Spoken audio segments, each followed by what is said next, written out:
Hello everyone, welcome to the class and I hope all of you are good.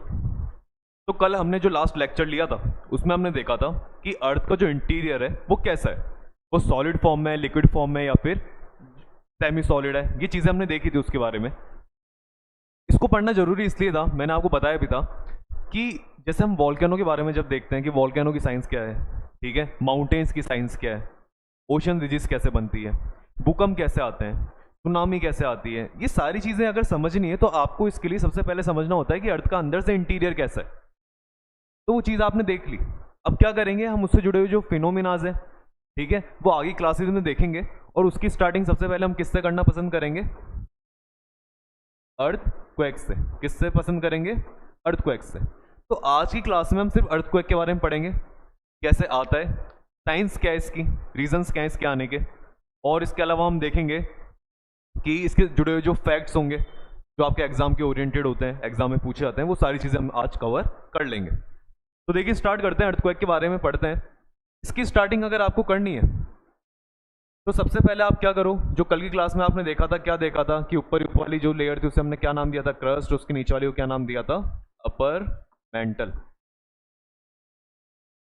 याद है ये चीजें? फिर लेकिन मैंने कहा था कि आप क्या कर सकते हैं, इसे स्फेयर में भी डिवाइड कर सकते हैं। स्फेयर में डिवाइड करने के लिए मैंने बताया था कि 0 से लेकर 200 किलोमीटर तक जो पहली लेयर मिलती है उससे हम कौन सी स्फेयर कहते हैं? लिथोस्फेयर। और लिथोस्फेयर को अलग स्फेयर क्यों बनाया? क्योंकि वो पूरा किस फॉर्म में रहता है?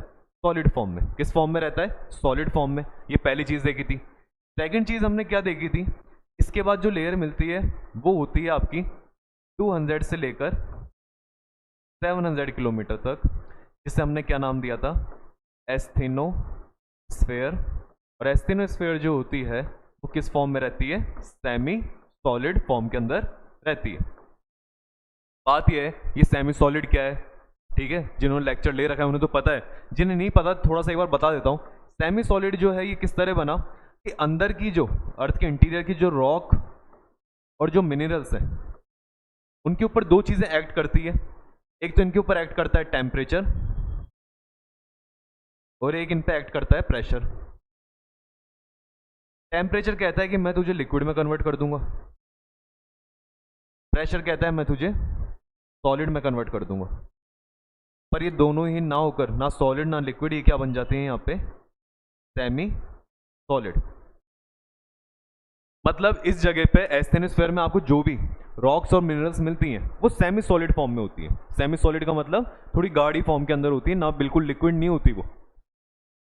अब बिल्कुल लिक्विड, ये गाढ़ी फॉर्म जो होती है, आप क्या करते हो, इनके लिए एक इसके लिए वर्ड चलता है विस्कोसिटी। तो आप ये वर्ड याद रखना, क्या नाम है? विस्कोसिटी। विस्कोसिटी जो होती है वो क्या होती है? हम कहते हैं विस्कोसिटी को, देखो आप ऐसे समझ जाएंगे कि वाटर जो होता है उसको उसकी विस्कोसिटी क्या होती है? कम।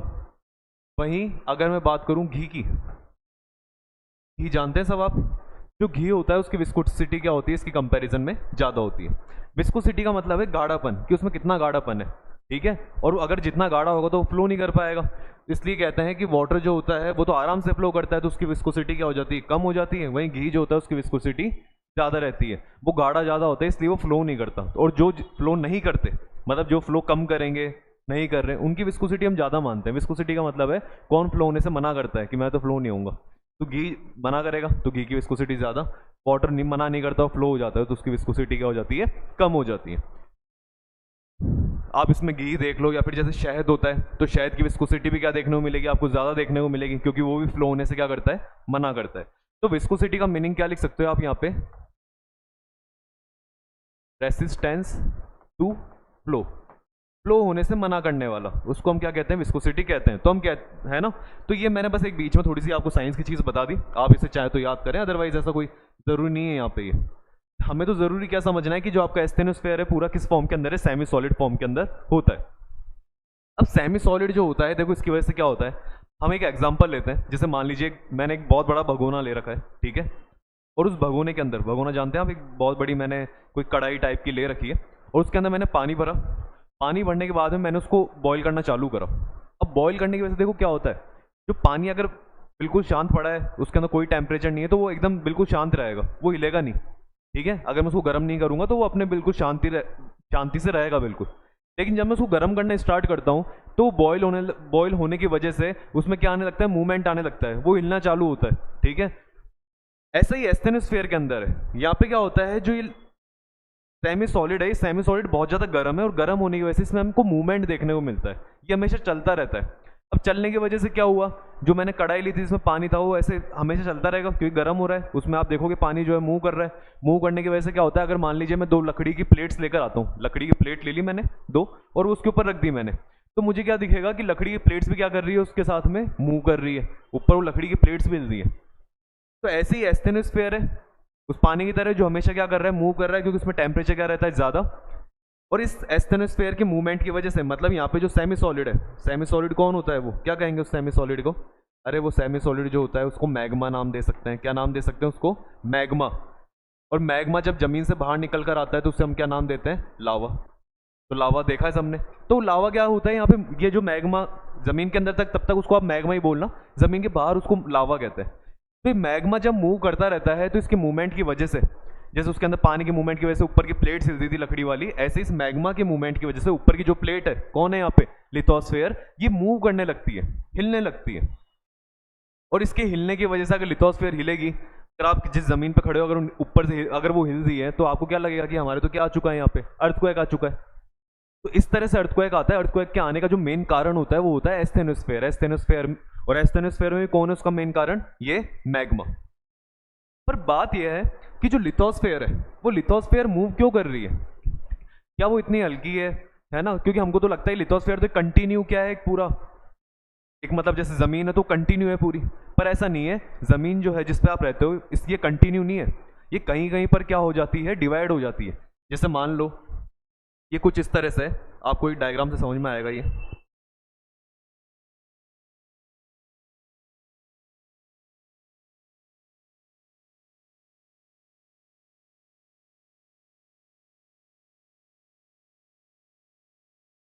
ये देखो हमारी लिथोस्फेयर जो है वो इतने पार्ट्स में डिवाइड हो रखी है। लिथोस्फेयर देखो आपको, ये एक देखो, ये पूरा पार्ट रहा, ये पूरी लिथोस्फेयर एक पार्ट है अभी, ठीक है, ये पूरा एक पार्ट है, लेकिन इसके इधर जो दिख रहा है ये अलग पार्ट है, इधर दिख रहा है ये अलग पार्ट है, इधर ये अलग है, ये अलग है। ऐसे हमें क्या है, लिथोस्फेयर हमारी बहुत पार्ट्स में क्या हो रखी है, डिवाइड हो रखी है।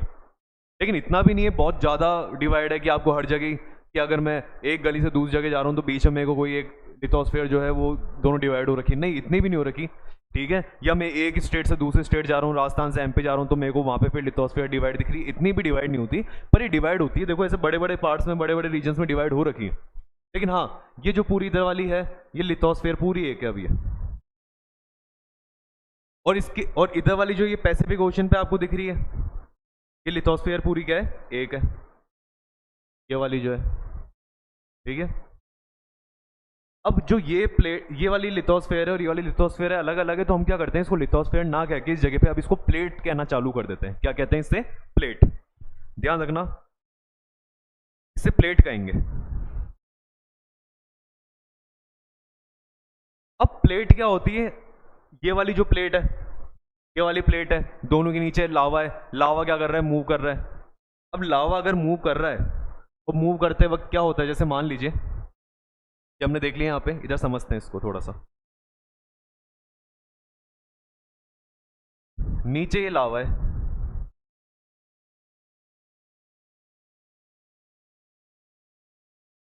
और इसके ऊपर मैंने क्या कर रखी है, 2 प्लेट रख रखी है, एक येरी प्लेट, एक येरी, ठीक है। प्लेट के अंदर थोड़ा सा कलर कर देते हैं ताकि आपको अलग दिखाई। ये 2 प्लेट्स हैं। अब ऑप्शन क्या है इन प्लेट्स के पास में, कि या तो ये प्लेट्स आएंगी एक दूसरे, जो नीचे का लावा है वो मान लीजिए ऐसे फ्लो कर रहा है, इधर वाला लावा इधर आने की कोशिश कर रहा है, उधर वाला लावा उधर जाने की कोशिश कर रहा है। तो आप देखो इसकी तरह क्या होता है, जैसे मान लीजिए अभी हमने प्लेट देखी थी ये वाली, अभी हमने ये प्लेट देखी, तो ऐसा नहीं होगा, आप जब इस प्लेट पे यहाँ पे पहुँचते हो तो आपको दिखेगा कि खड्डा हो रखा है, क्योंकि आप एक प्लेट से दूसरी प्लेट पे जा रहे हो, तो आपको बीच में गैप देखने को मिलेगा। ऐसा कोई गैप नहीं होता, ये प्लेट जो है चिपकी हुई है, ये इस तरह से चिपकी हुई है एक दूसरे से, ठीक है। लेकिन क्या होता है बीच में से, ये वैसे चिपकी हुई नहीं है कि एक तो कंटिन्यूस होती है चीज़। कंटिन्यूस कैसे है कि एक पेज होता है, पेज को आप, एक तो पेज पूरा कंटिन्यूस रहता है, लेकिन एक क्या होता है, फाड़ दो पेज को, फिर उसको आप टेप से चिपका दो, तो अब वो कंटिन्यू नहीं है, ठीक है। वो कभी भी क्या हो सकता है, इन फ्यूचर अगर वो पेज फटेगा तो उस जगह से ही फटेगा। ऐसे ही ये होता है कि कंटिन्यूस नहीं होती, ये क्या होती है, बीच में गैप तो होता है इनके, लेकिन वो ये एक दूसरे से बिल्कुल चिपकी रहती है इस तरह से। लेकिन कल को अगर मान लो कुछ भी यहाँ पे हलचल होती है तो इस जगह पे ज़्यादा देखने को मिलेगी, है ना, क्योंकि यहाँ पे क्या है, वो गैप है, वो कंटिन्यूस नहीं है यहाँ पे। अब क्या होगा, जैसे ही मान लीजिए लावा, मैंने आपको बताया कि इधर का लावा जो है इधर जाने की कोशिश कर रहा है, अभी हमने देखा कि ये लावा उधर जाने की कोशिश कर रहा है, ये लावा इधर आने की कोशिश करता है। तो लावा जब इधर उधर जाने की कोशिश करेंगे, आप इसको ये मानो, एक ये प्लेट है इधर वाली और एक ये प्लेट है, उधर वाला लावा इधर आने की कोशिश कर रहा है, ये वाला इधर जाने की कोशिश कर रहा है, ये दोनों ऐसे भिड़ेंगी। अब भिड़ने की वजह से आप देखो, आप खुद भी ट्राई करके देखना, जब आप हाथ पे ऐसे रख के, चिपका हुआ है ये, ठीक है, मैं हालांकि कह रहा हूँ बीच में इन दोनों के क्या है, एक तरह से मैं गैप मानूंगा, क्यों मानूंगा, क्योंकि कंटिन्यूस प्लेट नहीं है, लेकिन फिर भी चिपकी हुई एक दूसरे से।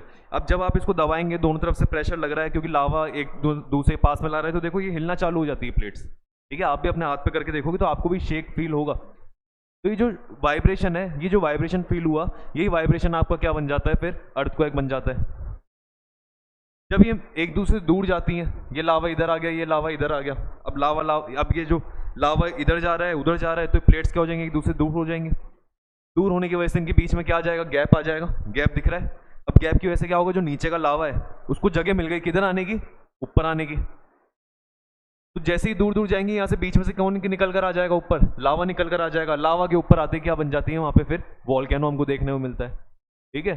पास आती हैं तो एक दूसरे से भिड़ती हैं, भिड़ने की वजह से वहाँ पे माउंटेन्स वगैरह देखने को मिलते हैं। पर वो माउंटेन, वॉल्केनो, वो सारी चीज़ें बात की है, हमें तो क्या पढ़ रहे हैं वो पढ़ाऊंगा मैं आपको, समझाऊंगा, लेकिन अभी हम सिर्फ ये पढ़ रहे हैं अर्थक्वेक। और अर्थक्वेक का मतलब क्या है, हमें यहाँ पे सिर्फ किसको फील करना है कि यहाँ पे जब ये लावा मूव करता है, तो लावा के मूव करने की वजह से लिथोस्फेयर जो है, जो प्लेट्स हैं, ये प्लेट्स मूव करने लगती है, और प्लेट के मूव करने की वजह से यहाँ पे वाइब्रेशन जनरेट होते हैं। और वो वाइब्रेशन जो होते हैं वो किसका कारण होते हैं, आपके अर्थक्वेक का कारण होते हैं। आया समझ में? तो हमें क्या करना है, हमें ये नहीं पढ़ना कि यहाँ पे वॉल्केनो बनेंगे, माउंटेन, हमें सिर्फ वाइब्रेशन से मतलब था। और हमने समझ लिया कि अगर लावा पास आ रहा है तो भी वाइब्रेशन होगा, दूर जा रहा है तो नीचे से वॉल्केनो बाहर आती है, और वो इतनी तेजी से बाहर आती है, उसकी वजह से वाइब्रेशन होता है। तीसरा क्या होता है, जरूरी नहीं है ये पास आए दूर जाए, कभी कभी ऐसे भी जा सकते हैं एक दूसरे से ऐसे रगड़ते हुए, ठीक है। तो उसकी वजह से भी हमको क्या देखने को मिलेगा, फ्रिक्शन देखने को मिलता है। अगर दो चीज़ों को मैं घसीटूंगा तो वहाँ भी वाइब्रेशन जनरेट होगा, ठीक है। अगर आप हाथ को बार बार यूँ रगड़ते रहेंगे तो आपको पूरे हाथों में वाइब्रेशन फील होता है। इस तरह का, ये जैसे आप कील हथौड़े पे वो मारते हैं, ठीक है, तो जब वो दोनों भिड़ते हैं तो वहाँ पे वाइब्रेशन की वजह से आपके पूरे हाथ में वाइब्रेशन जाते हैं। तो ऐसे ही वाइब्रेशन ट्रैवल करते हैं। तो या तो लावा के पास आने से, लावा के दूर जाने से, या फिर जो प्लेट्स हैं एक दूसरे के बिल्कुल इस तरह टकराती हुई भी निकलती है ना। अब वो प्लेट्स पास आना, दूर जाना, टकरा के निकलना, वो सब कुछ पढ़ेंगे हम किसके अंदर, जब प्लेट्स के बारे में अलग से पढ़ेंगे। अगली क्लास के अंदर ही पढ़ा दूंगा मैं आपको प्लेट्स के बारे में, लेकिन हमें ये पता चल गया कि ठीक है यहाँ से क्या जनरेट होते हैं, वाइब्रेशन जनरेट होते हैं। अब इसके आगे की कहानी देखते हैं। तो अगर सर आपने वाइब्रेशन जनरेट करा दी, इसका मतलब आप तो क्या ला दिए, अर्थक्वेक लेकर आ गए। अब अर्थक्वेक लेकर अगर आप आए हो, तो जब अर्थक्वेक के बारे में पढ़ते हैं तो उसको क्या कहा जाता है, उसको कहा जाता है सिस्मोलॉजी। क्या कहा जाता है उससे, सिस्मोलॉजी। सेस्मोलॉजी जो होती है, सेस्मोलॉजी में आप किसके बारे में पढ़ते हो, ये अर्थक्वेक से रिलेटेड जो भी फिनोमिना है उसके बारे में पढ़ते हो। सेस्मोलॉजी में आप किसके बारे में पढ़ते हो, अर्थक्वेक के बारे में। अब अर्थक्वेक जो होता है उसको चलो और उसका एक बार हम बेसिक थोड़ा और तैयार करते हैं, देखते हैं अर्थक्वेक से रिलेटेड जो पॉइंट्स होती है, टर्म्स होती है, क्या क्या टर्म्स आ जाती हैं। टर्म्स देखो आप जैसे इस तरह से देख सकते हैं, ये मान लो मैं एक अर्थ का वो बना रहा हूँ, एक छोटा सा डायग्राम इस तरह का।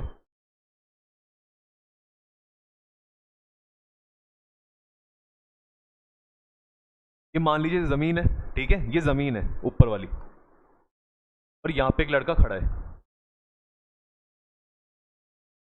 ठीक है, ये अपने घर के ऊपर, ये अपने घर पे खड़ा है अपनी ज़मीन के ऊपर, है ना। जैसे मान लो मैं ही हूँ यहाँ पे खड़ा हूँ।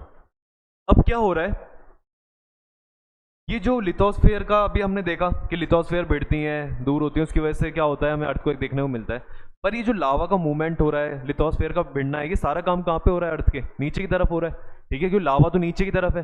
तो अगर वो नीचे मूव करता है तो लिथोस्फेयर की जो प्लेट्स हैं वो प्लेट्स भी नीचे की तरफ ही मूव करती है, नीचे की तरफ मूव करने की वजह से भिड़ रही है, दूर जा रही है, एक दूसरे से टकराती हुई निकल रही है, ठीक है। वो सारी चीज़ें जो है वो नीचे की तरफ हो रही है। तो इसकी वजह से क्या होता है, जो वाइब्रेशन स्टार्ट होगा वो हमेशा कहाँ से स्टार्ट होगा, ज़मीन के नीचे से। हमने माना ज़मीन के नीचे, जैसे मैं यहाँ खड़ा हूँ तो ज़मीन के नीचे कहीं वाइब्रेशन स्टार्ट हो रहा होगा, मैंने उस पॉइंट को ये मान लिया कि यहाँ से वाइब्रेशन स्टार्ट हो रहा है। इस पॉइंट को कहा जाता है फोकस। क्या कहते हैं, फोकस। फोकस वो पॉइंट होता है जिसको हम प्रेडिक्ट करते हैं। क्या प्रेडिक्ट करते हैं, मतलब ये जो सिस्मोलॉजी वाले जो साइंटिस्ट होते हैं ये उसको प्रेडिक्ट करते हैं कि इस पॉइंट से क्या हुआ होगा, इस पॉइंट पे दो जो प्लेट्स हैं वो या तो एक दूसरे टकराई हैं या दूर जा रही हैं या घिसती हुई निकली है, मतलब उस पॉइंट से वाइब्रेशन स्टार्ट हो रहा है, उसको हम फोकस कहते हैं। अब वाइब्रेशन अगर वहां से स्टार्ट हुआ तो हम ये मानते हैं, अगर वहां से वाइब्रेशन स्टार्ट हुआ है तो वाइब्रेशन फैलेगा, ठीक है, वो धीरे धीरे वाइब्रेशन फैलेगा, तो पहले वैसे वो इस तरह ही फैलेगा, नीचे भी जाएगा, उधर भी जाएगा, उधर हर जगह जाएगा वो वाइब्रेशन। वाइब्रेशन हर जगह जाने की वजह से क्या होगा, जैसे इधर आया फिर वो वाइब्रेशन किधर की तरफ आ जाएगा,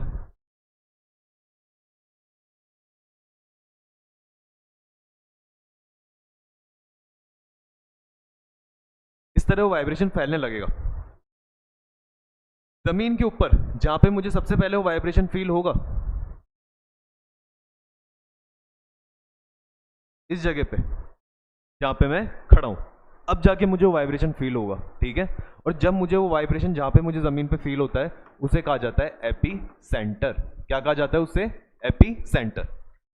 कि फोकस से वाइब्रेशन निकला, निकलते निकलते वो मतलब अंदर एस्थेनोस्फेयर्स के बिल्कुल ऊपर से स्टार्ट हुआ, लावा की वजह से वहां से पूरे लिथोस्फेयर में ट्रैवल करता हुआ आ रहा है, और ऊपर जैसे ही आया जमीन पे, तो जहां पे मैं खड़ा हूं, जिस जगह पे मुझे फील हुआ कि यहाँ से आया है, उस जमीन वाले पार्ट को मैंने क्या कह दिया, एपी सेंटर। कि एपी सेंटर है, मतलब इसके नीचे मुझे क्या मिल जाएगा, अगर मैं नीचे जाऊंगा तो मुझे क्या मिल जाएगा, फोकस मिल जाएगा। हो गए 2 पॉइंट। अब क्या हो रहा है, हमें पता है अर्थ तो जो थी वो तो कुछ इस तरह की थी, ठीक है। इसको ऐसे ना बनाकर इसको देखिए, क्या देखते हैं, अर्थ जो है वो इस तरह की है, ये क्रस्ट है, या क्रस्ट नहीं, अब इसको मैं लिथोस्फेयर ही नाम देता हूँ। ये लिथोस्फेयर है, फिर एस्थेनोस्फेयर है, ये बस समझाने के लिए आपको। पर और ये इसका सेंटर है, और सेंटर के जब आप इधर जाओगे तो आपको फिर इधर की तरफ सेम चीज़ रिपीट मिलती है। इधर का ये लिथोस्फेयर होगा, ये एस्थेनोस्फेयर होगा, मतलब समझ गए ना आप बात। ये पूरी एक अर्थ को है, ये पूरी अर्थ है ऐसे। और मैं जो बात कर रहा हूँ, मैं अभी यही बात कर रहा हूँ कि इस एस्थेनोस्फेयर में क्या हुआ, यहाँ पे 2 लिथोस्फेयर की प्लेट्स टकराती हैं, टकराने की वजह से यहाँ पे मुझे क्या देखने को मिलता है, भूकंप देखने को मिलता है, जो मेरा क्या बन गया था, एपी सेंटर बना, ठीक है। और फोकस पॉइंट कौन सा बना, ये वाला, जहाँ से वो मूवमेंट चालू हुआ। लेकिन फोकस से देखो यहाँ से चालू हुआ ये, तो ये ऊपर तो यहाँ पे मेरे पास जल्दी से आ गया, पर ये इधर भी तो जाएगा कहीं पे। ये जो वाइब्रेशन है ये फैलता फैलता किधर भी जाएगा, पूरे अर्थ में फैलता फैलता नीचे भी जाएगा। तो वाइब्रेशन का ध्यान रखना है, सिर्फ एक तरफ नहीं जाता, ये पूरे अर्थ के अंदर ही फैलता है। बस होता क्या है, अगर ये उधर वाले साइड में आ रहा है, मतलब ये अर्थ तो पूरी ऐसे गोल है, ऐसे पूरी गोल अर्थ है, अगर ये उधर वाले पार्ट में आ रहा है तो हम क्या करते हैं कि हम मानते हैं कि वही वहां पे ज्यादा हमको क्या फील हो देखने को मिलता है, अर्थ को एक देखने को मिलता है, इधर वाली साइड में हमको ज्यादा देखने को नहीं मिलेगा, है ना। तो ये चीज ध्यान रखना, ऐसा मत देखना कि सिर्फ इधर वाले पार्ट में काम हो रहा है, नहीं, ये वाइब्रेशन जो है फैलते हुए किधर भी जाते हैं, पूरे नीचे तक जाते हैं। और अभी हम इसको देखेंगे आगे डिटेल से और देखेंगे, तो हटा देते हैं।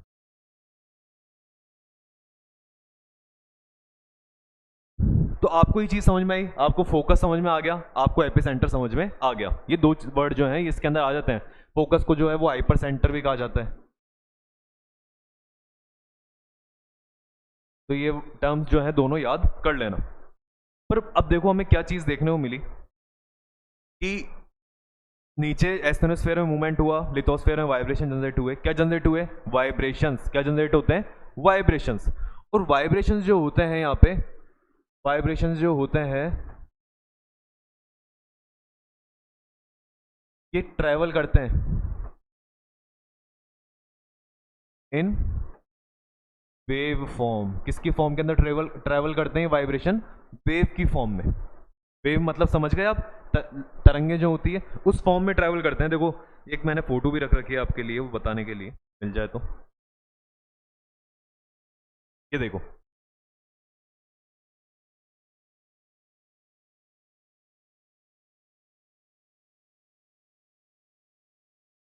रहा है आपको ये कि पानी की एक बूंद गिरी तो वहां पे क्या हुआ, वाइब्रेशन जनरेट हुआ, ये देखो ऐसे फैलता जा रहा है।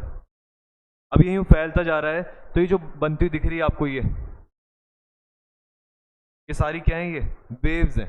क्या है, सारी वेव्स की, वेव्स की फॉर्म में ऐसे फैलता हुआ जा रहा है।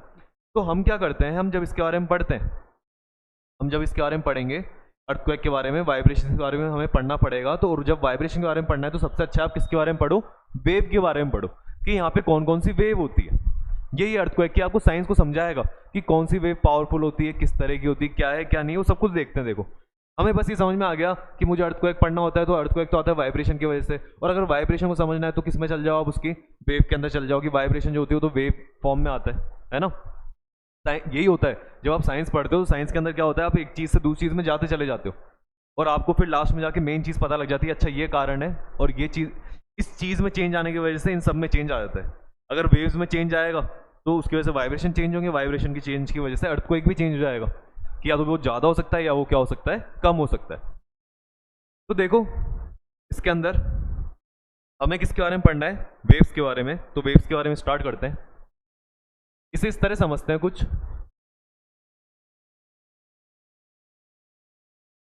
देखो वेव्स जो होती हैं, हमने देखा अर्थक्वेक आया तो वेव्स जो है पहले तो ज़मीन के अंदर चलेगी, ठीक है, फिर वो जैसे ही यहाँ पे आएगी और मेरी सरफेस पे आ गई तब मुझे वाइब्रेशन फील होगा। अब वो सरफेस पे आने के बाद वो क्या होती है, फिर सरफेस पे भी चलना चालू होती है। जैसे वेव्स यहाँ तक आ गई, ज़मीन तक आ गई ऊपर बिल्कुल, इसको हमने कौन सा पॉइंट कहा था, एपिसेंटर वाला पॉइंट कहा था कि वेव्स जो है, वेव्स यहाँ तक तो आ गई, तो एक तो ज़मीन के अंदर देखो ये गोल गोल ट्रैवल करती हुई आ रही है, फिर जब ये ज़मीन पे आती है, ज़मीन पे आने के बाद भी ये ट्रैवल करने लगती है। तो एक बार तो चलती ज़मीन के अंदर और एक बार चलती ज़मीन के बाहर, बाहर की साइड में। तो हम क्या करते हैं, इसको दो पार्ट में डिवाइड करके ऐसे लिखते हैं कि वेव्स जो होती हैं, एक तो आपको कौन सी वेव्स मिलती हैं जो अर्थ के अंदर चलती है, जिन्हें कहा जाता है बॉडी वेव्स। एक जो होती है वो अर्थ के सरफेस के बाहर की तरफ चलती है, मतलब बिल्कुल सरफेस के ऊपर ऊपर, ठीक है, ज़मीन के अंदर नहीं, ज़मीन के ऊपर ऊपर, जो ऊपर सरफेस पे चलती है उन्हें क्या नाम दिया, सरफेस वेव्स। अब बॉडी वेव्स जो होती हैं, बॉडी वेव्स ज़मीन के अंदर चलती हैं, उसको भी हम दो पार्ट में डिवाइड करते हैं। एक तो उन्हें कहते हैं प्राइमरी वेव्स और एक उसमें होती है सेकेंडरी वेव्स, ठीक है। ज़मीन के अंदर चलने वाली दो तरह की वेव्स होती है, एक तो होती है प्राइमरी मतलब पहली, सेकेंडरी मतलब दूसरी, ठीक है। और वैसे भी इसमें ऐसे ही होता है, इसके नाम से पता लगता है, प्राइमरी वेव मतलब जो पहले आती है, जब भी भूकंप आएगा उसमें जो पहली वेव आती है वो प्राइमरी वेव होती है, और जो दूसरा झटका आता है वो कौन सी वेव का आता है, फिर सेकेंडरी वेव का। और सरफेस वेव भी जो होती है वो दो तरह की कह सकते हैं अपन, एक तो होती है लव वेव्स, ठीक है, और एक होती है रैली वेव्स। कौन सी वेव्स, रैली वेव्स। तो एक हो गई लव, सरफेस पे मतलब जमीन के ऊपर दो तरह की वेव्स चलती हैं, या तो चलेगी लव वेव्स या वो चलती है फिर रैली वेव्स। तो वेव्स जो है हम कितने तरह की पढ़ते हैं, यहाँ पे चार तरह की पढ़ते हैं, है ना। अब हमें क्या पता होना चाहिए, अब हमें भाई ये तो समझ में आ गया कि प्राइमरी सेकेंडरी है वो ज़मीन के अंदर है, सरफेस वेव जो है वो ज़मीन के ऊपर है, ऊपर ऊपर ट्रैवल करेंगी, लेकिन इनमें फ़र्क क्या है, ठीक है। तो फ़र्क समझने के लिए देखो सबसे अच्छा तरीका है, हम क्या करते हैं, इनको डिफरेंस की फॉर्म में लिख लेते हैं, ज़्यादा बेस्ट रहेगा, जल्दी समझ में आएगा। डिफरेंस की फॉर्म में देखो कैसे लिखें, जैसे मैंने बताया वेव्स जो है वो पढ़ रहे हैं अपन, तो वेव्स के अंदर अपन इधर की तरफ लिखते हैं पहली प्राइमरी, उसके पास में कौन से लिखते हैं सेकेंडरी, और उसके पास में कौन से लिखते हैं अपन लव, और लव के पास में कौन से लिखते हैं रैली वेव्स, ठीक है। चार वेव्स लिखी, प्राइमरी, सेकेंडरी, लव और रैली। अब प्राइमरी वेव्स देखो इनमें डिफरेंस करते हैं अपन। भाई मुझे एक चीज तो पता है कि मैं इनके ऊपर चाहूँ थोड़ा सा ऐसे भी लिख सकता हूँ कि ये दोनों जो है ये तो कौन सी वेव्स हो गई, बॉडी वेव्स जो ज़मीन के अंदर है, और ये दोनों जो है वेव्स ये कौन सी वेव्स हो गई, सरफेस वेव्स। लेकिन इनमें मेन डिफरेंस क्या है, प्राइमरी वेव्स जो होती हैं, जो प्राइमरी वेव्स होती हैं ये होती हैं आपकी, सबसे पहले ध्यान रखो, लॉन्गिट्यूडनल वेव्स। अब लॉन्गिट्यूडनल वेव्स क्यों कहा, भाई वेव का मतलब है कि वो वाइब्रेशन जो है, वेव का मतलब वाइब्रेशन, वो जो वाइब्रेशन आ रहा है उसकी वेव बनती हुई आ रही है, पर वो वेव ट्रैवल कैसे कर रही है, ठीक है। उस वेव के ट्रैवल करने का जो तरीका है वो हमको पता होना चाहिए कि प्राइमरी में वो कैसा तरीका होता है, सेकेंडरी में कैसा होता है, लव में कैसा होता है और रेली में कैसा होता है। तो प्राइमरी में जो तरीका होता है वो होता है लॉन्गिट्यूडनल वेव्स का। किसका होता है? Longitudinal waves. वही सेकेंडरी जो होती है उसमें जो वेव्स ट्रैवल करती है वो होती है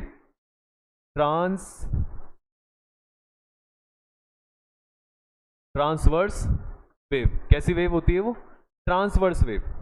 पढ़ेंगे, अभी बताऊंगा लॉन्गिट्यूडनल कौन होती है, ट्रांसवर्स कैसी होती है। ये चलो इसके बारे में, पहले इन दोनों के बारे में देखते हैं, लॉन्गिट्यूडनल ट्रांसवर्स में फ़र्क क्या होता है।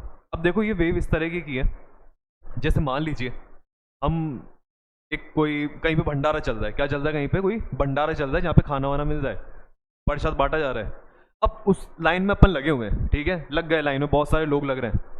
अब वो इतने सारे लोग उस लाइन में लग रहे हैं, आगे आगे वाला क्या कर रहा है वहाँ से, फिर वो प्रसाद ले रहा है। जैसे वो प्रसाद लिया तो मेरे को क्या लगा कि नहीं मैं तो पहले पहुँचूँ वहाँ पे, तो मैंने क्या करा, पीछे से क्या लगा दिया, धक्का। जैसे मैंने धक्का लगाया, अब क्या हो रहा है देखो, आप धक्का जब मैं लगाया तो जो धक्का था, जो वो एक तरह से वो जो एनर्जी है, जो वाइब्रेशन है धक्के वाला, वो किधर की तरफ जाएगा? आगे की तरफ।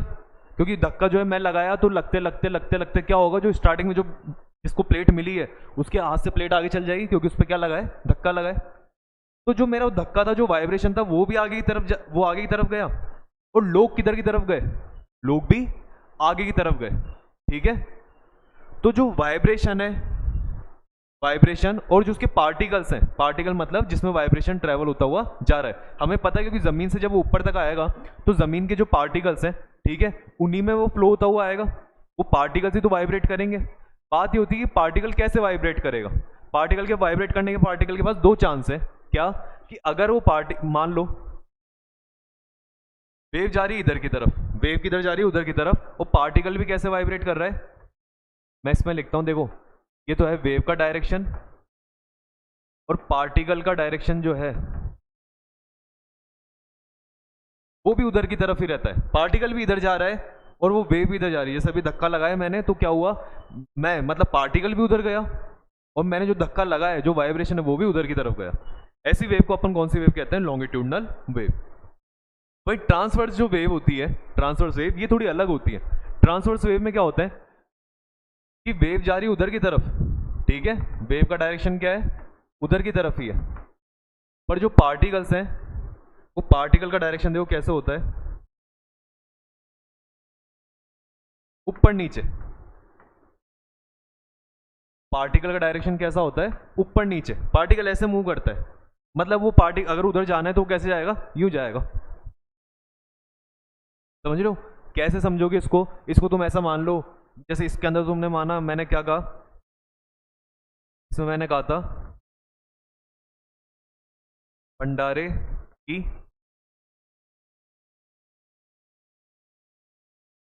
इसकी लाइन थी भंडारे की लाइन, भंडारे की लाइन, या उसको जैसे ही आप पढ़ोगे भंडारे की लाइन, आपको समझ में आ जाएगा किस तरह का मूवमेंट है।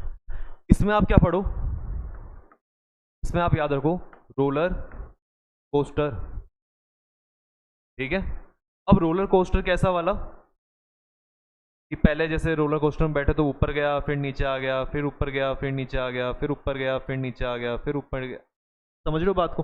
रोलर कोस्टर आगे भी जाता जा रहा है और किधर भी होता जा रहा है, ऊपर नीचे। मतलब उसमें जो हम पार्टिकल्स बैठे हैं, जो अपन लोग बैठे हैं रोलर कोस्टर में, वो किधर हो रहे हैं? ऊपर नीचे हो रहे हैं, लेकिन जा भी किधर रहे हैं? आगे की तरफ। तो इस तरह का जो मूवमेंट होता है वो हम कौन सी वेव कहते हैं? उसको ट्रांसवर्स वेव कहते हैं, ठीक है। दोनों वेव आ गई समझ में। अभी इनमें डिफरेंस कर लेते हैं अपन पहले यार, लव वेव के बारे में चलो इसको समझते हैं। लव वेव का जो मूवमेंट होता है, रेली वेव का जो मूवमेंट होता है वो कैसा होता है। यहाँ पे इनके वेव्स का कोई स्पेशल नाम नहीं है इनके मूवमेंट का, जैसे ये था लॉन्गिट्यूडनल, ये ट्रांसवर्स, ऐसा कुछ नाम नहीं होता। लव वेव जो होती है इसको हम किस तरह से समझ सकते हैं? लव वेव के अंदर क्या होता है कि पार्टिकल जो होता है वो डायरेक्शन जो होता है वो इधर की तरफ ही रहेगा, लेकिन ये जो होती हैं ये चलती हैं कुछ इस तरह से, जैसे कि स्नेक चलता है। कभी आप डेजर्ट के ऊपर एक स्नेक को देखोगे तो स्नेक के साथ क्या रहता है कि स्नेक जा रहा सीधा ही है, जा रहा वो उधर की तरफ है, पर जो उसकी बॉडी है, जो उसकी बॉडी के पार्टिकल्स है वो कैसे मूव करते हैं? पहले वो इधर जाते हैं, फिर वो इधर जाते हैं, फिर वो इधर जाते हैं, फिर वो इधर जाते हैं, ठीक है। स्नेक जा रहा सामने पर मूव कैसे कर रहा है वो ऐसे। क्या हम इसको किस तरह से कह सकते हैं? हम जैसे कोई किसी ने एल्कोहल ले रखी है, ठीक है, किसी ने अच्छी खासी एल्कोहल ले ली, अच्छी खासी दारू पी ली। अब उसको पीने के बाद वो क्या हो गया कि बहुत इतने नशे में हो गया कि अब जब उसको चला रहा हूँ तो चलता कैसे है, वो सीधा चलेगा नहीं कि बिल्कुल वो सीधा सीधा चला गया, ऐसा तो होगा नहीं। वो क्या होगा उसके साथ में, कभी वो इधर जाएगा, फिर वो कभी उधर जाएगा, फिर वो कभी उधर जाएगा, ऐसे ही होगा। अगर मान लो आप उधर की तरफ आ रहा हूँ तो कभी वो इधर ऐसे जाएगा, फिर वो इधर की तरफ जाएगा, लेकिन वो जा रहा किधर है, वो जा रहा एक ही डायरेक्शन में, वो जा रहा उधर ही है, लेकिन उसका ट्रैवल करने का तरीका क्या हो गया, मतलब कभी वो उधर जाता है, फिर वो कभी इधर आता है, फिर वो कभी उधर, फिर कभी इधर, फिर कभी उधर, फिर कभी इधर।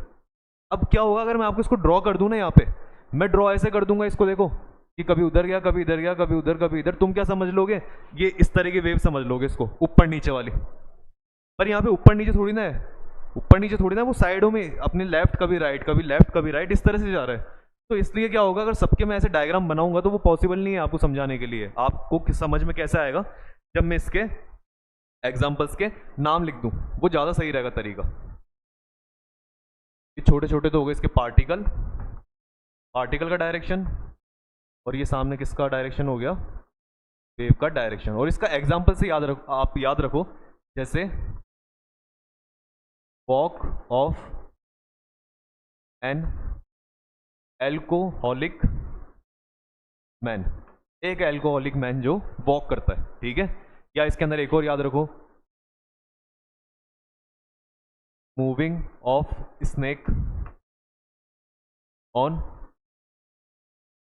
डेजर्ट, जैसे एक सांप डेजर्ट सॉइल पे चलता है, डेजर्ट की मिट्टी पे चलता है, वो इस तरह चलता हुआ, इस तरह का उसका मूवमेंट होता है। अभी देख लूंगा मैं आपको थोड़ा सा इसका, एक दो मैंने वीडियो सेव कर रखे हैं, वो दिखाता हूँ अभी आपको। लेकिन लास्ट में अपनी कौन सी वेव आ जाती है, रेली वेव्स आ जाती हैं। अब रेली जो वेव्स होती हैं, इसके अंदर क्या होता है, रेली वेव्स थोड़ी सी डिफरेंट टाइप की होती है।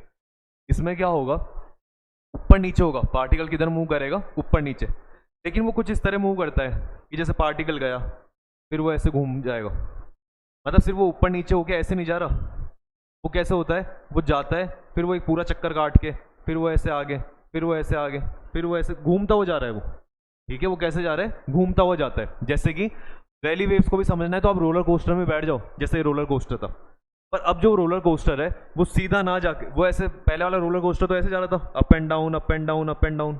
यहाँ पे क्या होता है, वो कुछ इस तरह जाता है, एक चक्कर लगा लेगा, फिर वो एक चक्कर लगा लेगा, फिर वो एक चक्कर लगा लेगा। समझ रहे हो कि पार्टिकल आगे भी जा रहा है, जो जो वेव है वो किधर की तरफ जा रही है, आगे की तरफ जा रही है, पर वो वहीं एक राउंड कंप्लीट करता है, वो ऊपर नीचे आके वो एक राउंड कंप्लीट कर रहा है इस तरह का डायरेक्शन में। वो क्या कंप्लीट करता है, अपना एक राउंड कंप्लीट करता है, वो ऐसे घूमता है, फिर क्या होगा, फिर वो अपना एक राउंड कंप्लीट करेगा,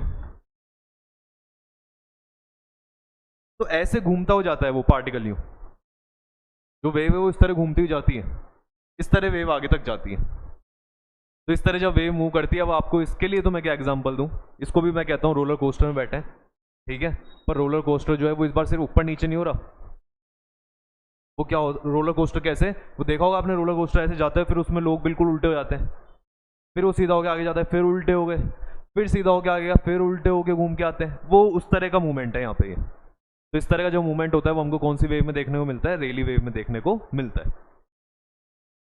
रेली वेव से ज़्यादा कोई क्वेश्चन नहीं पूछा जाते, क्वेश्चन पूछे जाते हैं सिर्फ 3 वेव से, क्योंकि होता क्या है, ज़्यादातर कुछ बुक्स में भी ये भी करा गया है कि जो सरफेस वेव्स हैं उनको सिर्फ एक ही बताया, सिर्फ कौन सी वेव बताई, लव वेव, रेली की बात नहीं करी, और कुछ ने अगर बात करी तो उसको फिर क्या करा, लव और रेली करके लिख दिया, लव या फिर रेली, मतलब उनके हिसाब से दोनों वेव सेम है। पर अगर हम देखते हैं वेव्स के अकॉर्डिंग तो 4 पार्ट्स में डिवाइड रहती हैं, इसलिए क्या होगा, आप पढ़ो इनको चारों को, लेकिन जब हम इनके बारे में कोई एग्जाम से रिलेटेड चीज पढ़ते हैं तो हम सिर्फ मेन कौन सी वेव्स पढ़ते हैं, प्राइमरी, सेकेंडरी और लव वेव। और एग्जाम से रिलेटेड इनमें क्या पूछा जाता है, इनमें पूछा जाता है या तो कि प्राइमरी सेकेंडरी में पूछ लेगा कौन सी लॉन्गिट्यूडनल है, कौन सी ट्रांसवर्स वेव है, ठीक है,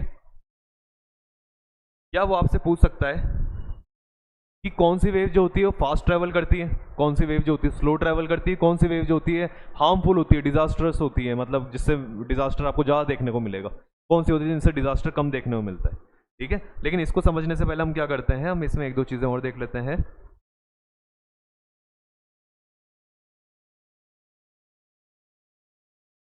या चलो इनकी स्पीड बता ही देता हूँ। ये लिखने के बाद आप क्या लिखना, फर्स्ट पॉइंट लिखना स्पीड।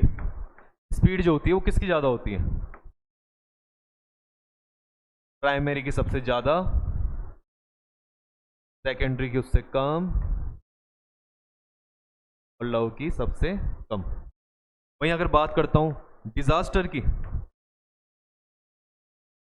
नुकसान की, तो सबसे ज़्यादा नुकसान कौन सी वेव पहुंचाती है? Love wave. सेकंड नंबर पे प्राइमरी वेव, और थर्ड नंबर पे सेकेंडरी वेव। तीन ही वेव क्यों पढ़ रहे हैं मैं बता रहा हूँ, एग्जाम ओरिएंटेड जो क्वेश्चन है वो इससे ही पूछे जाते हैं, रेली वेव को काउंट नहीं करते। तो आप ध्यान रखो, स्पीड सबसे ज़्यादा प्राइमरी वेव की, उससे कम सेकेंडरी, और सबसे कम लव वेव की। और फिर भी अगर रेली आ जाए तो, लेकिन आप फिर भी यही याद रखो, आपसे पूछे सबसे ज़्यादा स्पीड किसकी है, तो प्राइमरी की। सबसे कम, सबसे ज़्यादा डिजास्टर कौन फैलाता है? Love wave. सबसे ज़्यादा डिजास्टर किसका है? लव वेव का। कैसे लव वेव ज़्यादा डिजास्टर कर पाती है? चलो इसको भी हम क्या करते हैं, इसके यहाँ डिफरेंस के अंदर समझ लेते हैं। ये चीज़ जब आई गई तो उसको यहाँ समझते हैं।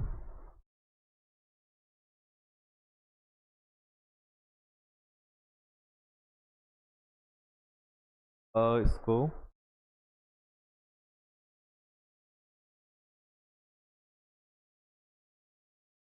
इसमें कलर चेंज कर रहा हूँ इसका पेन का, है ना, क्योंकि आप इस अभी जैसे मैं जो डायग्राम बनाने वाला हूँ उसमें देखो क्या समझाना चाहता हूँ मैं आपको।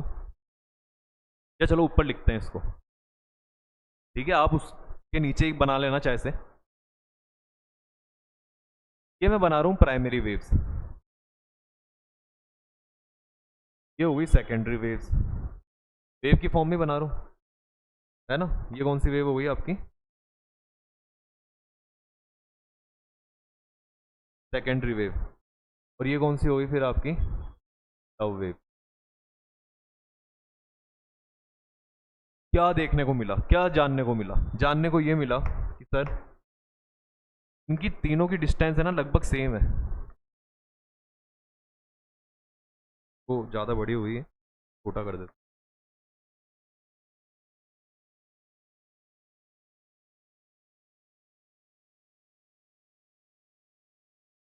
तीनों की डिस्टेंस सेम है, पर इसके अंदर ज़्यादा ऊपर नीचे बार बार हो रहा है, इसमें कम हो रहा है, उसमें बहुत, उसमें और कम हो रहा है। लेकिन ये इसके अंदर ऊपर नीचे है ना, इतना ज़्यादा नहीं हो रहा। मतलब हो गया हल्का सा ऊपर, हल्का सा नीचे, ये बार बार ज़्यादा हो रहा है। मतलब आप कहते हो अगर ये बार बार ऊपर नीचे ज़्यादा हो रहा है तो इसकी फ्रीक्वेंसी ज़्यादा होती है। क्या ज़्यादा होती है इसकी? फ्रीक्वेंसी। फ्रीक्वेंसी ज़्यादा, लेकिन इसकी जो वेव्स हैं इनकी लंबाई ज़्यादा नहीं है, वेव्स हल्की सी है। देखो छोटी छोटी वेव्स बन रही है, वेव्स कैसी बन रही है? छोटी। आप कहते हो इनकी जो वेव लेंथ होती है, वेव लेंथ क्या रहती है? कम। लेकिन जब आप इनमें आते हो, कौन सी वेव थी ये आपकी? प्राइमरी। फिर आप कौन सी वेव में आ गए? सेकेंडरी। अब सेकेंडरी में क्या हुआ? आप कहते हो सर इसकी फ्रीक्वेंसी जो है ना, फ्रीक्वेंसी मतलब इतनी सी डिस्टेंस में कितनी बार ऊपर नीचे हुई है? 3 बार हो रही है। अगर इसकी फ्रीक्वेंसी मीडियम है तो इसकी वेवलेंथ भी कैसी है? मीडियम। मैं मीडियम में डाल देता हूँ इसको, क्योंकि मीडियम में देखो इसको क्यों डाला। आगे वाली को देखो आप, लव वेव में क्या हो रहा है? लव के अंदर अपन कह रहे हैं कि लव की जो फ्रीक्वेंसी है, फ्रीक्वेंसी ऊपर नीचे कितनी बार हो रहा है? अरे 2 बार ही हो रहा है। मतलब इसकी फ्रीक्वेंसी तो क्या है? बहुत ज़्यादा कम है। फ्रीक्वेंसी क्या है? बहुत ज़्यादा कम। लेकिन इसकी जो वेव लेंथ है, जो वेव की लेंथ है, जो वेव ऊपर नीचे हो रही है वो बहुत ज़्यादा हो रही है। और ज़्यादा होने की वजह से क्या हो रहा है? वेव लेंथ मैंने क्या कर दी? इसको ज़्यादा कर दी। ये तीनों चीज़ें आई समझ में? फ्रीक्वेंसी मतलब कि वो कितनी बार ऊपर नीचे हो रहा है, कितनी बार। यहाँ पे देखो बहुत बार ऊपर नीचे हो रहा है, यहाँ पे बहुत कम बार ऊपर नीचे हो रहा है, यहाँ पे सिर्फ 2 ही बार हो रहा है। लेकिन बात क्या होती है, अगर फ्रीक्वेंसी ज़्यादा होती है तो वेवलेंथ कम हो जाती है, क्योंकि वेव जो है फिर वो ज़्यादा ऊपर तक नहीं जाती, सिर्फ छोटी छोटी वेव बनती है। ये मैंने आपको क्यों सिखाया? ये सिखाया आपको डिजास्टर के लिए। देखो अगर मैं आपको कहता हूँ ज़्यादा डिजास्टर किस में होगा, अपन क्या करते हैं इसके लिए ये एग्जाम्पल लेते हैं। ये पानी की बॉटल है, ठीक है, मान लो कोई लड़का खड़ा है ना। अब लड़का खड़ा है तो उसके साथ क्या हो रहा है?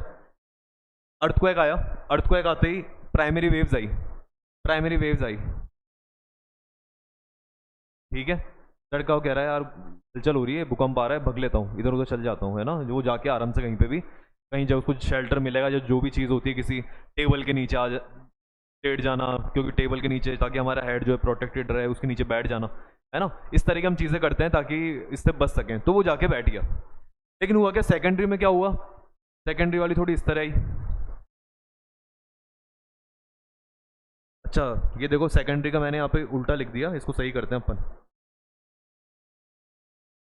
क्योंकि हमें दिख रहा है प्राइमरी में देखो इतना इतना ज़्यादा नहीं हो रहा मूवमेंट्स, किस सेकेंडरी में क्या हो रहा है, थोड़ा ज़्यादा हो रहा है, और लव वेव में तो क्या हो रहा है, और ज़्यादा हो रहा है। तो इसको थोड़ा सही कर लेते हैं, ये यहाँ पे मैंने डिजास्टर के अंदर क्या कर दिया, इसको उल्टा लिख दिया। लव वेव, लव के बाद में कौन सी आएगी,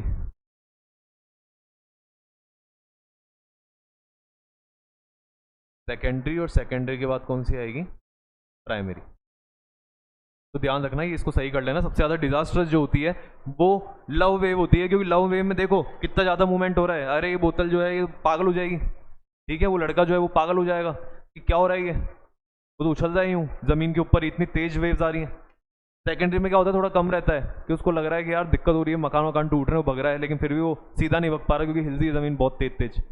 और इसमें क्या होता है, प्राइमरी में धीरे धीरे हिल रही है वो ज़मीन, तो इतना ज़्यादा कोई डिजास्टर यहाँ पे देखने को नहीं मिलता। तो प्राइमरी में क्या है, डिजास्टर कम है, सेकेंडरी में उससे ज़्यादा है, और सबसे ज़्यादा किसके अंदर है, लव वेव के अंदर, क्योंकि लव वेव के अंदर वेव लेंथ क्या हो जाती है, ज़्यादा हो जाती है, और नाम में लव है, नाम में अगर लव है तो डिजास्टर तो हो गई, है ना, सही बात है, नाम में अगर लव है तो डिजास्टर तो होना ही है, तो वो डिजास्टर होएगा ही, हिल जाएगा आदमी, हिल गया पूरा, देखो कितना हिल गया, लव की वजह से वो कितना हिल गया, सब कुछ हिल गया, सब कुछ क्या हो गया, तबाह हो गया, सब कुछ क्या हो गया, खत्म हो गया।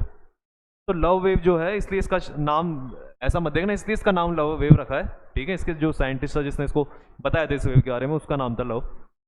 बाकी आप इस तरह से याद रखिए, डिजास्टर के अकॉर्डिंग ये हो गया। और देखो ये जो होती है इसकी फ्रीक्वेंसी ज़्यादा होने की वजह से ट्रैवल जल्दी करती है, ये ट्रैवल थोड़ा धीरे करेंगी, और ये थोड़ा ट्रैवल और धीरे करती हैं जो प्राइम ये लव वेव्स होती हैं, है ना। तो इनके बारे में ध्यान रखें। अब होता क्या है, इनकी फ्रीक्वेंसी की वजह से, फ्रीक्वेंसी की वजह से क्या होता है, जो ये आपकी प्राइमरी वेव्स हैं can travel in any medium, किसी भी मीडियम में ट्रैवल कर सकती है। किसी भी मीडियम का मतलब क्या हो गया, जो सॉलिड लिक्विड गैस होती है उसके अंदर ट्रैवल कर सकती है। कौन सी वेव्स, प्राइमरी वेव्स, ठीक है, किसमें ट्रैवल कर सकती है, एनी मीडियम के अंदर। लेकिन जो आपकी सेकेंडरी वेव होती है और जो लव वेव होती है, इनकी फ्रीक्वेंसी थोड़ी कम होती है, इनकी फ्रीक्वेंसी कम होती है, मतलब एनर्जी थोड़ी कम रहती है, जिसकी वजह से दोनों क्या होती है, can travel only from solid. सिर्फ किस में ट्रैवल कर पाती है वेव्स, सॉलिड के अंदर। किस में ट्रैवल कर पाएंगी, सॉलिड में। भाई अगर प्राइमरी वेव्स हैं तो ये लिक्विड में भी ट्रैवल करती हैं। जैसे मान लीजिए अगर समुंदर के नीचे अगर अर्थक्वेक आता है, ठीक है, तो उसमें ज़मीन तक जो वेव्स आएंगी वो कौन सी वेव्स आ जाएंगी, ट्रैवल करते हुए प्राइमरी आई। लेकिन जो उसकी लहरों को शेक करेगी, जो समुद्र के पानी को हिलाएगी, वो समुद्र के पानी को हिलाने वाली कौन सी वेव ही होंगी, प्राइमरी वेव ही होंगी। सेकेंडरी नहीं हो सकती, क्योंकि सेकेंडरी क्या होगी, जैसे मान लो ये समुद्र की ज़मीन है, ऊपर पानी भरा हुआ है, देखो यहाँ पे क्या देखने को मिलेगा कि नीचे से जो वेव्स आ रही हैं वो प्राइमरी आएगी, प्राइमरी के बाद जस्ट अगली कौन सी आएगी, सेकेंडरी। इसके ऊपर जमीन पे जो ट्रैवल करेगी इधर जाएगी, और जो उधर जाएगी वो कौन सी वाली होगी, लव। लेकिन इस पानी के अंदर से होती हुई जो पानी को हिलाएगी ऊपर तक, जो पानी को मूव कराती है, वो कौन सी वेव की वजह से होगा, मेन वो प्राइमरी। क्योंकि प्राइमरी हमने देखा, प्राइमरी किस में जा सकती है, एनी मीडियम में, किसी भी मीडियम में ट्रैवल कर सकती है।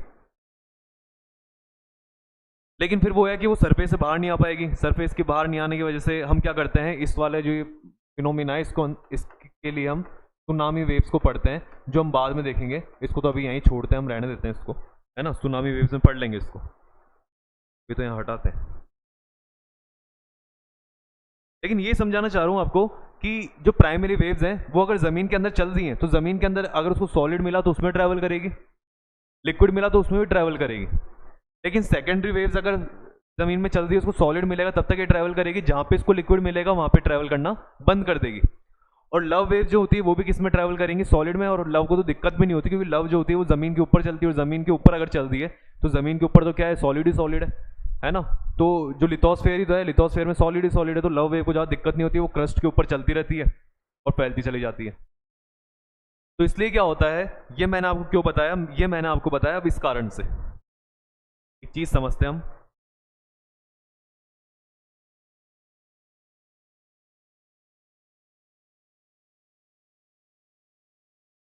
इस वजह से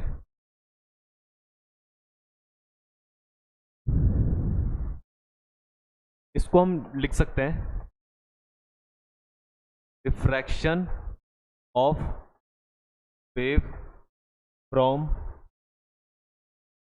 वन मीडियम टू अनदर। एक मीडियम से अनदर मीडियम, मतलब जब आपकी वेव जो है एक मीडियम से दूसरे मीडियम में जा रही है, मतलब सॉलिड से लिक्विड में जा रही है, तो वहां पे हमें क्या देखने को मिलता है, रिफ्रैक्शन देखने को मिलता है। रिफ्रैक्शन का मतलब है उसकी स्पीड में क्या आ जाता है, चेंज आ जाता है। अब स्पीड में कैसे चेंज आता है, तो देखो सबसे पहले हमने कौन सी वेव्स बनाई, यहाँ पे प्राइमरी वेव्स। हमने कहा इस जगह पे एपिसेंटर था, फोकस से यहाँ से क्या निकलने लगी, वेव्स निकलने लगी, वेव्स चारों तरफ फैलने लगी।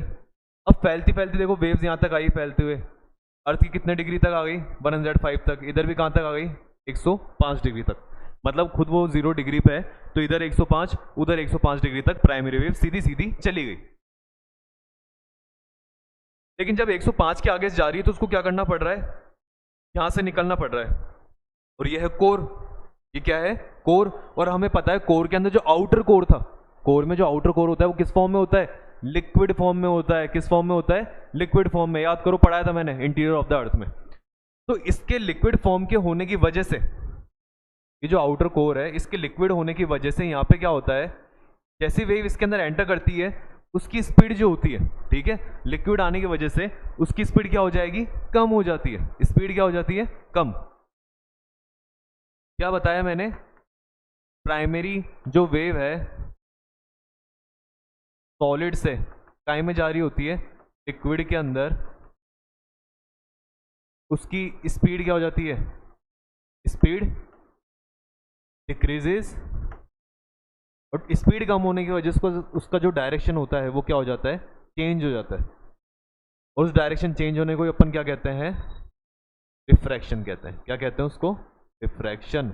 रिफ्रैक्शन का मतलब होता है डायरेक्शन चेंज हो जाना। अब डायरेक्शन चेंज के, जब एक मीडियम से दूसरे मीडियम में जा रहे हो और आपका डायरेक्शन चेंज हो रहा है तो उसको आप क्या कहते हो, रिफ्रैक्शन। क्यों हुआ रिफ्रैक्शन, क्योंकि इसकी जो स्पीड है वो कम हो गई। अब स्पीड कम क्यों हो गई, क्योंकि वो सॉलिड से काय में जा रही है, लिक्विड के अंदर, है ना। तो जैसी, क्योंकि अब देखो सॉलिड से लिक्विड में स्पीड कम क्यों हो जाती है, क्योंकि सॉलिड के पार्टिकल तो बिल्कुल पास पास होते हैं, चिपके हुए होते हैं। तो अगर इस पार्टिकल में कोई एनर्जी है तो वो इसमें बहुत जल्दी से दे देगा, तेज स्पीड के साथ में, क्योंकि एक दूसरे से क्या है, ये चिपके हुए हैं। लेकिन मैंने आपको बताया था लिक्विड के पार्टिकल थोड़े दूर होते हैं, दूर होने की वजह से अगर इसमें कोई एनर्जी है तो इसको देने के लिए थोड़ा सा क्या लगेगा, यहाँ पे टाइम लग जाएगा। जिसकी वजह से कहते हैं कि जब इसके अंदर जाता है कोई भी वेव, अगर यहाँ पे लिक्विड में ट्रैवल करेगी प्राइमरी वेव, तो उसकी स्पीड क्या हो जाती है, कम हो जाती है लिक्विड में, लेकिन सॉलिड में क्या हो जाती है, ज़्यादा। तो इसकी वजह से क्या हुआ, देखो यहाँ पे जब ट्रैवल करी तो इसमें स्पीड कम हुई, स्पीड कम होने की वजह से डायरेक्शन चेंज हुआ, डायरेक्शन चेंज होने की वजह से थोड़ी सी इधर से आ रही है, इधर सीधी नहीं जा रही, डायरेक्शन बदल गया। इधर जाना चाह रही थी पर ये घूम गई, इधर जाना चाह रही थी घूम गई, वो घूमने की वजह से अब इधर चली गई, इधर आ गई, ठीक है। ये यहाँ तक तो ऐसा हुआ, इसका आउटर कोर तक तो ऐसा हुआ। लेकिन आउटर कोर के बाद में क्या यहाँ पे हुआ, अब आउटर कोर से इनर कोर में गई, इनर कोर से बाहर फिर दोबारा इधर आउटर, आउटर के बाद में जैसे ही ये इस कोर से बाहर निकलेगी, कोर से जब दोबारा बाहर निकलेगी तो कोर के अंदर आउटर कोर में लिक्विड था, यहाँ पे क्या भरा हुआ है, लिक्विड भरा हुआ है। लेकिन जैसे इस लिक्विड से बाहर निकलेगी, बाहर निकलते इसको दोबारा क्या मिलेगा, सॉलिड। दोबारा क्या मिलेगा, सॉलिड। और सॉलिड मिलते ही क्या होगा, इसका डायरेक्शन फिर से चेंज होगा। तो देखो ये जा रही यूं थी, लेकिन अब यहाँ ना जाके ये ऐसे इधर की तरफ आ रही है, अब इसका डायरेक्शन फिर से क्या हो रहा है, चेंज हो रहा है। तो जब आप इस डायग्राम को देखते हो तो यहाँ पे दो बार डायरेक्शन चेंज होते हैं। एक बार तो जब वो इसके अंदर एंटर करती है आउटर कोर के अंदर तब, और एक बार आउटर कोर से जब वापस बाहर जा रही होती है। जब इसका डायरेक्शन चेंज होता है तो फिर दोबारा इधर की तरफ पहुंच जाती है, और कितने डिग्री पे टच करती है, 145 डिग्रीज पे, इधर भी 145। लेकिन इसकी वजह से दिक्कत क्या हुई, इसकी वजह से ये हुआ कि इसके डायरेक्शन चेंज होने की वजह से ये इस रीजन में ट्रैवल नहीं कर पाई। ये जो इधर वाला रीजन है इसमें ट्रैवल नहीं कर पाई, ना ये इस रीजन में पहुंच पाई प्राइमरी वेव्स। इसलिए हमने इस रीजन को नाम दे दिया प्राइमरी वेव्स शैडो जोन। क्या नाम दिया इसको, प्राइमरी वेव शैडो जोन। ये वो शैडो है, मतलब ये वो एरिया है जहां पे प्राइमरी वेव्स नहीं पहुंच पाएंगी। तो अगर इसका मतलब यहाँ पे कितना ही खतरनाक भूकंप आ जाए, ठीक है, आपको इन जगहों पे इन जगहों पे वेव्स देखने को नहीं मिलेगी, मतलब वाइब्रेशन फील नहीं होगा कि यहाँ पे अगर खतरनाक भूकंप आ रहा है ना तो इधर वाली साइड तक में नुकसान हो गया, मान लो हो जाए इन केस यहाँ पे भूकंप आ रहा है, चलो नुकसान तो नहीं हुआ, लेकिन अगर यहाँ पे भूकंप आ रहा है तो यहाँ पे आप जो अपना मीटर लगा रखे हो भूकंप मेजर करने वाला, वो बता देगा कि देखो यहाँ पे भूकंप की रेज आ रही, वो वाइब्रेशंस आ रहे हैं, ये वाला बता देगा। लेकिन यहाँ पे अगर कोई आपका डिवाइस लगा हुआ है वो मना कर देगा कि नहीं कोई वेव्स नहीं है, कुछ भी नहीं आ रहा, कुछ भी रिसीव नहीं हो रहा, क्योंकि ये कौन सा जोन हो गया, पी वेव, पी मतलब प्राइमरी वेव शेडो जोन। लेकिन जब हम बात करते हैं सेकेंडरी वेव्स की, तो मैंने आपको बताया सेकेंडरी वेव जो होती है इसके अंदर क्या होता है, ये इनकी स्पीड क्या होती है, कम होती है, और स्पीड कम होने की वजह से ये यहाँ तक तो आ जाती है, स्पीड वेव स्पीड जैसे हुआ यहाँ से चालू हुआ, चालू होने की वजह से 105 तक तो पहुँच गई, कोई दिक्कत नहीं हुई। लेकिन जब ये आउटर कोर के लिक्विड में एंटर करती है तो लिक्विड में ट्रैवल नहीं कर पाती, क्योंकि इनकी स्पीड क्या रहती है, कम रहती है, इनकी फ्रीक्वेंसी भी क्या थी, पढ़ा था हमने ऊपर, या पेज कहाँ गया वो, पीछे वाले पेज पे वो,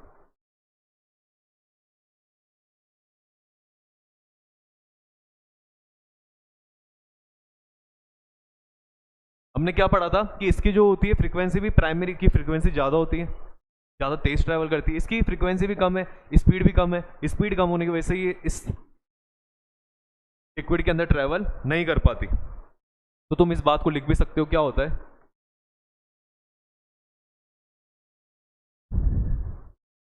secondary wave low frequency low speed, फिर लिखोगे can not travel from solid to liquid. तो सॉलिड से किस में ट्रैवल नहीं कर पाती है, लिक्विड के अंदर, और सॉलिड से लिक्विड में जा नहीं पाती, इस वजह से क्या होता है, इधर तो रिसीव ही नहीं होगी कहीं, अरे आर पार तो जा ही नहीं पा रही, तो ये पूरा ही जो जोन है कौन सा जोन बन जाता है आपका, एस वेव, मतलब सेकेंडरी वेव शेडो जोन। तो अगर आपने यहाँ पे कहीं पे भी डिवाइस लगा रखे, उन डिवाइस पे कहीं पे भी शो नहीं हो पाएगा कि कहीं भूकंप वगैरह भी आए, लेकिन वो कौन सी डिवाइस, वो कौन सी वेव को शो नहीं करेंगे, सिर्फ सेकेंडरी वेव को। बाकी यहाँ के जो डिवाइस है वो कौन सी वेव को तो पकड़ लेंगे, प्राइमरी वेव को तो पकड़ लेंगे, पर सेकेंडरी वेव को नहीं पकड़ पाएंगे। फिर आप कहोगे कि लव वेव और रेली वेव का क्या होगा, उनका क्या सीन रहता है, उनका सीन सिंपल है, उनके बारे में हम नहीं पढ़ते, उनका कोई शेडो जोन नहीं हो पाता। क्यों, क्योंकि मान लो अगर यहाँ पे भूकंप आ रहा है तो वो एपी सेंटर तक पहुंचेगा, फोकस पे आया तो एपी सेंटर पहुंचेगा, और वो जो वेव्स होती है वो सरफेस वेव्स होती हैं, वो तो सरफेस पे ट्रैवल करेंगी, वो इधर जाएंगी और वो इधर आएगी, इनका कोई शेडो जोन नहीं है। अगर भूकंप बहुत तेज है, बहुत खतरनाक है, तो ये पूरा यहाँ तक भी आ जाए, बहुत तेज होना चाहिए लेकिन उसके लिए, लेकिन वो क्या होता है कि यहाँ तक ट्रैवल करते हुए आती है, फिर वो उसकी इंटेंसिटी, जो उसकी एनर्जी है वाइब्रेशंस की, जो पार्टिकल के वाइब्रेट होने की जो एनर्जी है वो धीरे धीरे खत्म होने लग जाती है, जिसकी वजह से वो भूकंप जो होता है वो कुछ दूर तक ही क्या हो पाता है, फील हो पाता है, उसके आगे फील नहीं होता। बाकी इनका कोई शेडो जोन नहीं है, ये चाहे तो पूरा ट्रैवल कर सकती हैं। कौन सी वेव, एल वेव और वो लव वेव और रैली वेव, ठीक है, दोनों सरफेस वेव है, सरफेस पे कोई प्रॉब्लम नहीं है। हमें जो शेडो जोन पढ़ने होते हैं वो प्राइमरी वेव में पढ़ने होते हैं, और किस में पढ़ने होते हैं, सेकेंडरी वेव में। बताओ इसमें कोई दिक्कत परेशानी, कुछ ऐसा बचा नहीं, तो आप आराम से इसको देखना, समझ में आ जाएगा। इस शेडो जोन की जो डिग्रीज है इनको याद कर लेना, किसी जगह पे आपको ये 103 मिल सकती है, 105 की जगह 103 मिल जाए, 145 की जगह 143 मिल जाए, 105 की जगह 102 मिल जाए, तो घबराना मत, क्योंकि मैंने आपको समझा रखी एक चीज़, क्या कि अर्थ इतनी बड़ी है, एग्जैक्ट डिग्रीज वगैरह उस पर निकाल पाना पॉसिबल नहीं होता, ठीक है। तो कुछ बुक्स, और चलो मान लो डिग्रीज भी हमने निकाल ली, पर कुछ साइंटिस्ट ने कहा कि ये यहाँ तक रिसीव हो रही है, कुछ कहते हैं वहाँ तक रिसीव हो रही है, तो लेकिन हमें बस आइडिया मिल गया कि 102 मतलब 105 के आसपास का कोई जो हमने लिख रखा है 105 इसके आसपास का ही है कि वहाँ तक ये रिसीव हो जाएगी, उससे आगे रिसीव नहीं होती। लेकिन आप कहोगे कि एग्जाम में आ जाए फिर हम क्या लिखें, तो फिर हम ये लिखना, ये 105 जो है ये ज़्यादा बुक्स में यही दे रखा है, तो आप 105 लगाएं, ठीक है। बाकी अगर ऑप्शन आते हैं तो ऑप्शन जरूरी नहीं है, ऑप्शन अगर दूर दूर के आ जाए, मान लो ऑप्शन में आ जाए आपके पास 102, 110, 90 और एक इसके अलावा क्या आ जाए 115, ऐसे चार ऑप्शन आ जाए, तो आपको दिख रहा है कि नियरेस्ट फिर 102 ये इस पे टिक करा जाए, ठीक है। तो आप इसके अंदर इस तरह से कर लेना। आ गया ये, तो समझ में आ गया primary wave shadow zone as secondary wave shadow zone. इसके अलावा हमने देख लिया, इसमें डिफरेंसेस पढ़ लिए, तो रफ कर दिया क्या मैंने?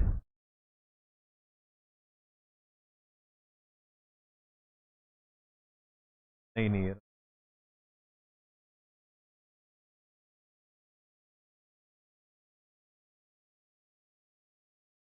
तो हमने ये भी पढ़ लिया था डिफरेंस क्या होता है, कौन सी की स्पीड ज़्यादा होती है, कौन सा डिजास्टर में ज़्यादा होता है। डिजास्टर में ज़्यादा होने का कारण बताया, फ्रीक्वेंसी वेवलेंथ देख ली। अब मतलब अगर आपसे वेव से रिलेटेड कोई भी क्वेश्चन करा जाएगा आप आंसर दे दोगे, कोई दिक्कत नहीं है हमें। और मैंने बताया आपने वेव क्यों पढ़ी, क्यों वेव को पढ़ना जरूरी है, क्योंकि जुड़ा हुआ है सब कुछ। आप बिल्कुल बेसिक पे आ गए। अर्थक्वेक का जो बेसिक होता है कि अर्थक्वेक कैसे है, क्या चीज़ है जिसकी वजह से अर्थक्वेक आ रहा है, तो वाइब्रेशंस होते हैं। और वाइब्रेशन जो होते हैं उन वाइब्रेशंस को पढ़ो। तो वाइब्रेशन के लिए हम किसको पढ़ते हैं? वेव्स को पढ़ते हैं। और मैंने आपको बताया कि आप ऐसे उतरते चले जाओ। जैसे हम इंसान की बॉडी के बारे में पढ़ना होता है तो हम क्या करते हैं, उसके सेल के बारे में पढ़ते हैं। सुना होगा आपने, बायो के अंदर जो सेल होता है उसके बारे में पढ़ते हैं। क्योंकि बॉडी जो होती है वो बनी कहीं से, तो बॉडी बनती है ऑर्गन से, फिर आप ऑर्गन के अंदर देखते हो तो बनते हैं टिश्यू से, टिश्यू में आप जाते हो तो आपको मिलते हैं फिर सेल, फिर आप सेल के बारे में पढ़ते हो। तो ऐसे अगर किसी भी चीज़ के बारे में जानना है तो सबसे बेसिक देखो कि वो चीज़ बनी कहीं से।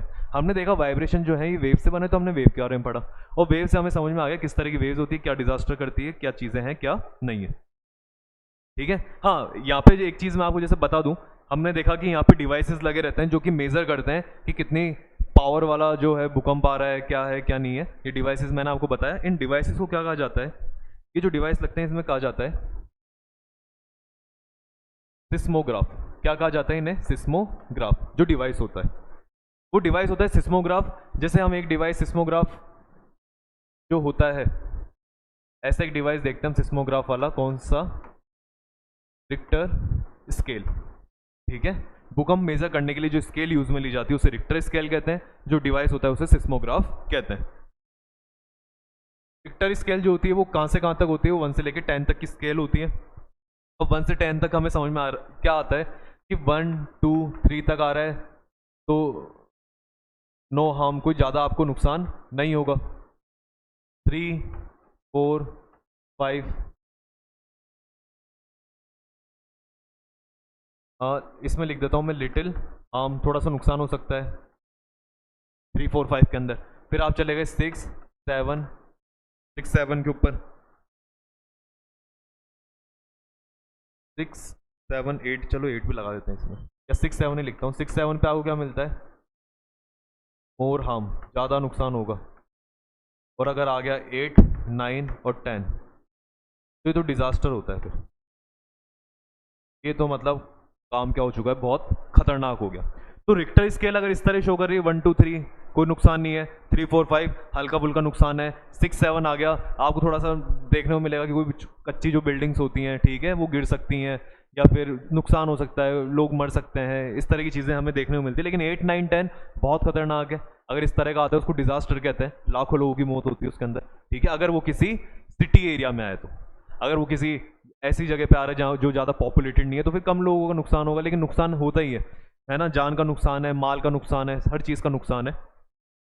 जैसे डिजास्टर की अगर बात करें, ठीक है, तो हमको देखो कहाँ कहाँ पे, एक बार मैं आपको बता देता हूँ, थोड़ा सा आइडिया देता हूँ। 3 जगह के भूकंप बताता हूँ आपको। जैसे इंडिया के अंदर जो रिसेंट के अंदर सबसे बड़ा जो भूकंप था अभी, तो वो हमने रिसेंट में जो देखा था वो 2001 के अंदर आया था। कहाँ पे? भुज के अंदर आया था। ठीक है, भुज के अंदर आया था 2001 के अंदर। 26 जनवरी का दिन था, रिपब्लिक डे का था। रिपब्लिक डे की तो तैयारी चल रही दिल्ली के अंदर और हर जगह चल रही थी। लेकिन इसी दौरान क्या होता है, लगभग सुबह 8 9 बजे के आसपास 1 मिनट के लिए अर्थ जो थी वो वाइब्रेट करती है। वो वाइब्रेशन हुए, वाइब्रेशन होने के बाद 1 मिनट बाद हम देखते हैं कि जो भुज वाला एरिया और उसके आसपास के एरिया, वहाँ पे जितनी भी बिल्डिंग्स वगैरह हैं वो सब बिल्कुल ध्वस्त हो चुकी है। ठीक है, सारी टूट चुकी हैं, फैल चुकी है, ख़त्म हो चुकी है। और नुकसान भी बहुत ज़्यादा हुआ था। लगभग कहते हैं कि जो भुज का भूकंप आया था उसके अंदर लाखों लोग मरे थे। एग्जैक्ट नंबर तो मुझे नहीं जैसे ध्यान, लेकिन फिर भी 50,000 के प्लस मानो आप, इतने लोग उसके अंदर क्या हुए थे, मरे थे। भुज के अंदर नुकसान था, बहुत बड़ा नुकसान हुआ था। 26 जनवरी को और आया था फिर ये। इसके अलावा अगर इंडिया में बात करेंगे, इंडिया में सबसे खतरनाक कौन सा भूकंप आया अब तक? ठीक है, सबसे खतरनाक ये बताओ आप तो कौन सा आया? तो आपको देखने को मिलता है 1737 के अंदर। ठीक है, कोलकाता में आया था। 1737 में कहाँ पे आया था? कोलकाता में आया था। लगभग 3.5 लाख लोग उसके अंदर क्या हुए थे, मारे गए थे। 1737 में कोलकाता में भूकंप आया, 3.5 लाख लोग मर गए थे उसके अंदर। सबसे बड़ा भूकंप है इंडिया का, इंडिया में जो अब तक आया वो कोलकाता में आया था 1737 में। इसके अलावा एक आप याद रख सकते हो, पूरे वर्ल्ड का बता दो, टैंगशान करके जगह है, ठीक है, टैंगशान करके सिटी है। कहाँ की सिटी है वो? चाइना की। वहाँ पे एक भूकंप आया था, कब आया था?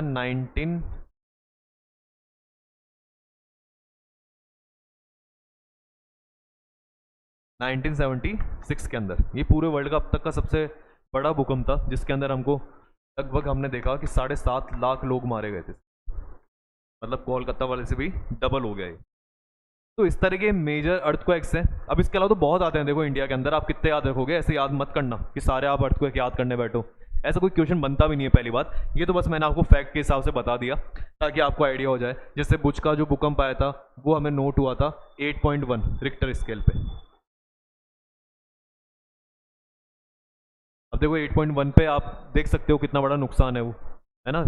तो 8.1 पे वो हमें नोट हुआ था, कोलकाता में आया था, तो वो 1737 में आया था। एग्जैक्ट हमें पता नहीं, लेकिन हम ये मानते हैं कि वो 8 के आसपास ही आया था। वो भी टैंगशान वाला चाइना वाला वो भी 8-9 के अप्रॉक्स ही था। तो इतने बड़े नुकसान हो सकते हैं अगर ये भूकंप वगैरह आते हैं, तो इतने लोग मर जाते हैं उसके अंदर। तो इस चीज़ को नोट कर लो और देखते हैं कुछ इसके अंदर बचता है तो।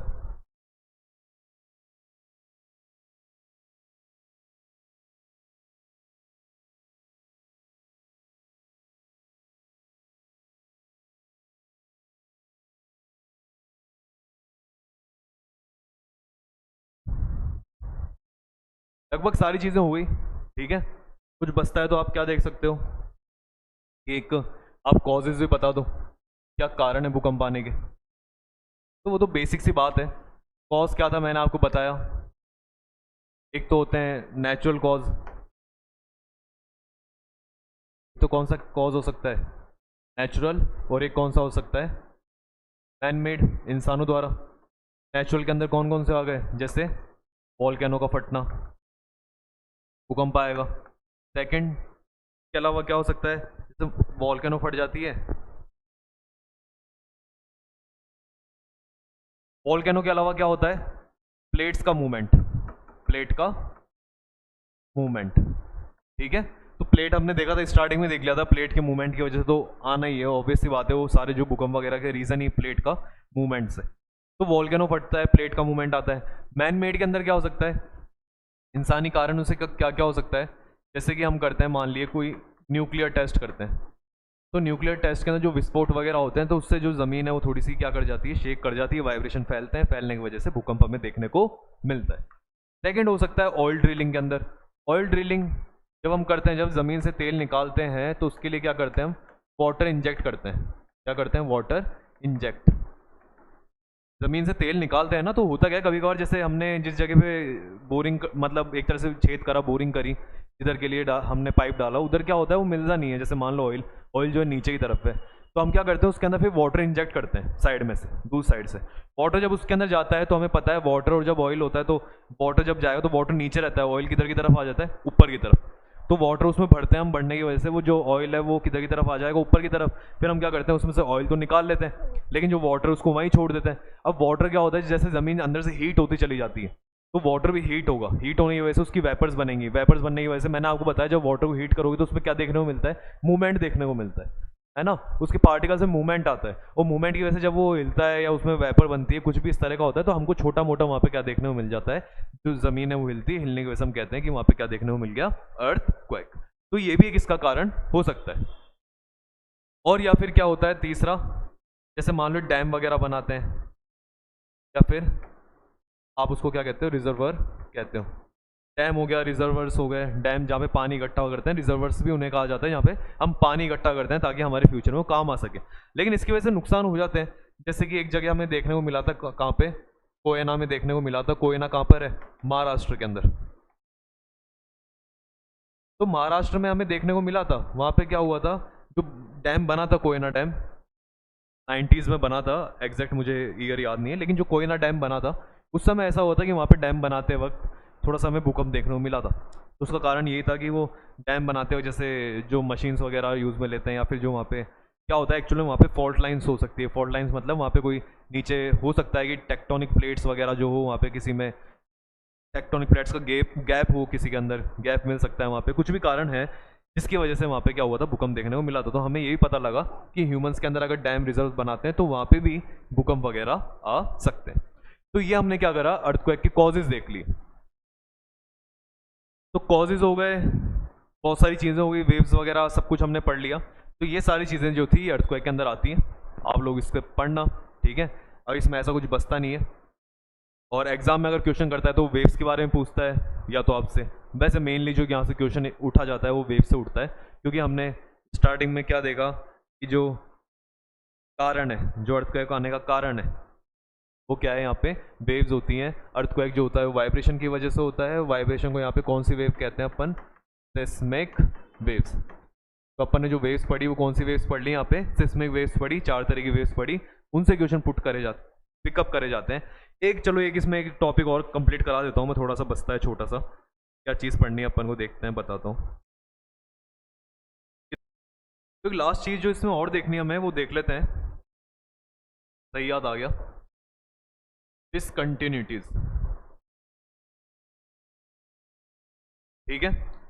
डिसकंटिन्यूटीज जो है ये क्या है, हमने अर्थ के इंटीरियर के बारे में देखा था, ऊपर वाला था क्रस्ट, फिर उसके बाद में अपर मेंटल, फिर अपर मेंटल के बाद में लोअर मेंटल देखी थी, लोअर मेंटल के बाद में आपने क्या देखा था, आउटर कोर, फिर लास्ट में इनर कोर। ये हमने इसको पार्ट्स में डिवाइड कर लिया था। पर बात यह डिसकंटिन्यूटीज हम क्यों पढ़ रहे हैं, क्योंकि हमें पता है क्रस्ट जो है पूरी सेम है, लेकिन जब आप क्रस्ट से अपर मेंटल में एंटर करते हो, जब आप क्रस्ट से अपर मेंटल में आ रहे हो तो वहां पे आपको जो रीजन है वो सेम देखने को नहीं मिलेगा। आप सॉलिड से कहीं के अंदर एंटर करने जा रहे हो, सेमी सॉलिड के अंदर, और जब आप सॉलिड से सेमी सॉलिड में एंटर करोगे, या जैसे बात करते हैं लोअर मेंटल तक आप आते हो सॉलिड मिलता है, लेकिन जब सॉलिड से आप किस में जा रहे हो, आउटर कोर जो है पूरा लिक्विड में। तो लोअर मेंटल से जब आउटर कोर में एंटर करते हो तो वहां पे क्या है, ऐसा नहीं होगा कि अचानक से आप जैसे ही 1 किलोमीटर आगे बढ़े, याद हो तो मैंने आपको यहाँ से डिस्टेंस बताई थी इनकी, तो ऐसा नहीं होगा जैसे ही आप इससे अगला कदम रखें तो एक कदम पे आपको सॉलिड है और अगले कदम पे आपको क्या मिलना चालू हो जाए, लिक्विड। ऐसा नहीं होता, ठीक है। थोड़ी सी एक स्पेस आती है जहाँ पे ये कन्वर्जन का काम होता है कि सॉलिड से धीरे धीरे चीजें अचानक से कहीं में मिलने, धीरे धीरे जाके फिर कहीं में मिलना चालू हो जाएगी, आपको लिक्विड मिलना स्टार्ट हो जाती है। तो हम क्या कहते हैं, ये सीधा कंटिन्यू नहीं होता ये प्रोसेस, यहाँ पे हमको बीच बीच में क्या देखने को मिलती है, डिसकंटिन्यूटीज देखने को मिलती है। डिसकंटिन्यूटीज मतलब वो जगह जहाँ पे इनका ट्रांजिशन हो रहा होता है, कि सॉलिड जो है वो यहाँ तो सॉलिड में था लेकिन अब वो कहीं में जा रहा है लिक्विड के अंदर। तो जो ट्रांजिशन फेस है, जो हल्का सा वो चेंज देखता हो जहाँ पे देखने को मिलेगा थोड़ा सा, उस जगह को अपन क्या कहते हैं, डिसकंटिन्यूटी कहते हैं। तो यहाँ पे देखो कितने तरह की डिसकंटिन्यूटीज हो सकती है। जो पहली है देखो, ऊपर ही ऊपरली जो हमारी लेयर है, ठीक है, इसे आपने क्या नाम दे दिया, अपर क्रस्ट। लेकिन जब आप इसको खोदना स्टार्ट करते हैं, ठीक है, तो जैसे आप इसको खोदते हो तो आप लोअर क्रस्ट में एंटर करते हो, तो लोअर क्रस्ट जो है उसमें आप एंटर करते हुए चले जाते हो, और जब तक आप अपर मेंटल तक पहुंचोगे वहां तक आपको कौन सी क्रस्ट मिलेगी, लोअर क्रस्ट। तो हम इसको क्या लिखते हैं, अपर क्रस्ट से लेके, अपर क्रस्ट से लेकर लोअर क्रस्ट तक जो पहली डिसकंटिन्यूटी आती है, कि ये पहली लेयर है, जब आपने इसको खोदा फिर आप इसमें नीचे की तरफ जाते हो तो लोअर क्रस्ट में गए, तो इसको खोदने के बाद में जो पहली डिसकंटिन्यूटी हमको देखने को मिली, उस डिसकंटिन्यूटी को अपन क्या कहते हैं, कॉनोरॉड डिसकंटिन्यूटी, ठीक है, कॉनोरॉड डिसकंटिन्यूटी। फिर आप आगे लोअर क्रस्ट। अब लोअर क्रस्ट जो है वो देखो यहां से यहां तक ये पूरा लोअर क्रस्ट है, ये पूरा ही क्या है, लोअर क्रस्ट है, क्योंकि अपर क्रस्ट तो सिर्फ ऊपर की लेयर है, जैसे आपने खोदा आप लोअर क्रस्ट में एंटर करें, अब यहां तक लोअर क्रस्ट चलेगा। लोअर क्रस्ट के बाद में जब आप अपर मेंटल में एंटर करते हो, मतलब लोअर क्रस्ट से फिर जब आप अपर मेंटल में आते हो, तो मैंने बताया चीजें जो है वो सॉलिड से सेमी सॉलिड में कन्वर्ट होने लगेगी, क्योंकि अपर मेंटल सेमी सॉलिड में होता है, लेकिन अचानक से नहीं होएगा, थोड़ा सा एक फेज चलेगा जहां से फिर आपको सॉलिड से धीरे धीरे चीजें कहीं में देखने को मिलेगी सेमी सॉलिड के अंदर। तो जो फेज है, वो जो ट्रांजिशन का फेज है, उस फेज को अपन क्या कहते हैं यहाँ पे, सेकंड डिसकंटिन्यूटी। और डिसकंटिन्यूटी कौन सी होती है, मोहोरोविक डिसकंटिन्यूटी, ठीक है, मोहोरोविक डिसकंटिन्यूटी आपको देखने को मिल जाएगी। फिर जब आप अपर मेंटल, अब ये पूरा अपर मेंटल है यहाँ तक, है ना, साइन बनाना मत वरना आपको लगेगा ये पूरी जगह का नाम है कॉर्नर और डिसकंटिन्यूटी। मैं कह रहा हूँ पूरी जगह नहीं, सिर्फ ये ट्रांजिशन फेस। जैसे एक तो ट्रांजिशन फेस ये वाला हो गया, ये ट्रांजिशन फेस था, फिर एक ये वाला ट्रांजिशन फेस है। अब ये वाला ट्रांजिशन जब आप अपर मेंटल से किस में एंटर कर रहे हो, लोअर मेंटल में, जब आप आते हो अपर मेंटल से किस में, लोअर मेंटल में, तब आपको जो चेंज देखने को मिलता है थोड़ा सा, थोड़ी टाइम के लिए, उसे आप कौन सी डिसकंटिन्यूटी कहते हैं, रैपिडी डिसकंटिन्यूटी। क्या कहते हैं उसको, रैपिडी डिसकंटिन्यूटी। फिर आप जब, अब यहाँ तक पूरा लोअर मेंटल चलता रहेगा, अब लोअर मेंटल जहाँ पे एंड हो रहा है, जहाँ से आउटर कोर चालू होएगा, उस वाली जो जगह होगी, ये वाली जगह, ठीक है, इस जगह पे जो डिसकंटिन्यूटी है, कहाँ से कहाँ तक, लोअर मेंटल से आउटर कोर के अंदर जो डिसकंटिन्यूटी देखने को मिलेगी वो कौन सी मिलेगी, गुटनबर्ग डिसकंटिन्यूटी। कौन सी डिसकंटिन्यूटी है, गुटनबर्ग डिसकंटिन्यूटी। गुटनबर्ग डिसकंटिन्यूटी के बाद जब आप आगे आते हो तो आपको देखने को मिलता है, फिर आप आउटर कोर से किस में जा रहे होते हो, इनर कोर के अंदर। तो आउटर कोर यहाँ पे एंड होएगा इस जगह पे, और यहाँ से थोड़े से फिर यहाँ पे इसके बाद में क्या चालू हो जाएगा, इनर कोर। तो ये आउटर कोर से इनर कोर जो चालू होने वाली जगह है, जब आप आउटर से इनर में जा रहे हो, तो उस जो जगह है वो थोड़ी सी जगह, उसको क्या नाम दिया गया है,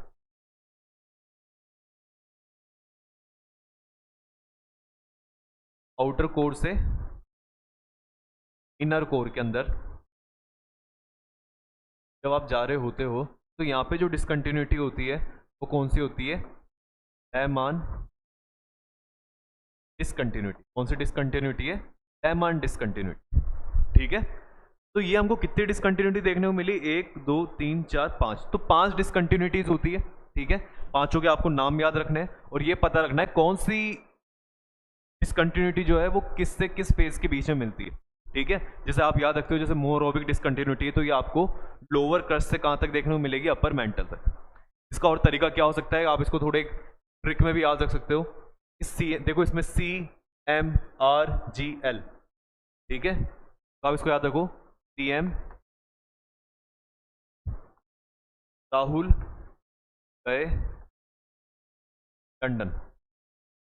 आप इसको इस ट्रिक से याद रख सकते हो, क्या, CM राहुल गए लंदन, जहां पे C का मतलब हो गया कॉर्नर डिसकंटिन्यूटी, M का हो गया मोहोरोविक डिसकंटिन्यूटी, R का मतलब हो गया रैपिड डिसकंटिन्यूटी, G से हो गया गुटनबर्ग डिसकंटिन्यूटी, L से हो गया लेमान डिसकंटिन्यूटी। तो आप इस तरह से याद रख सकते हो, कर लेना ट्रिक से ज़्यादा सही रहेगा, क्योंकि हम कंफ्यूज हो जाते हैं, वरना कौन सा ऊपर नाम था कौन सा नीचे था।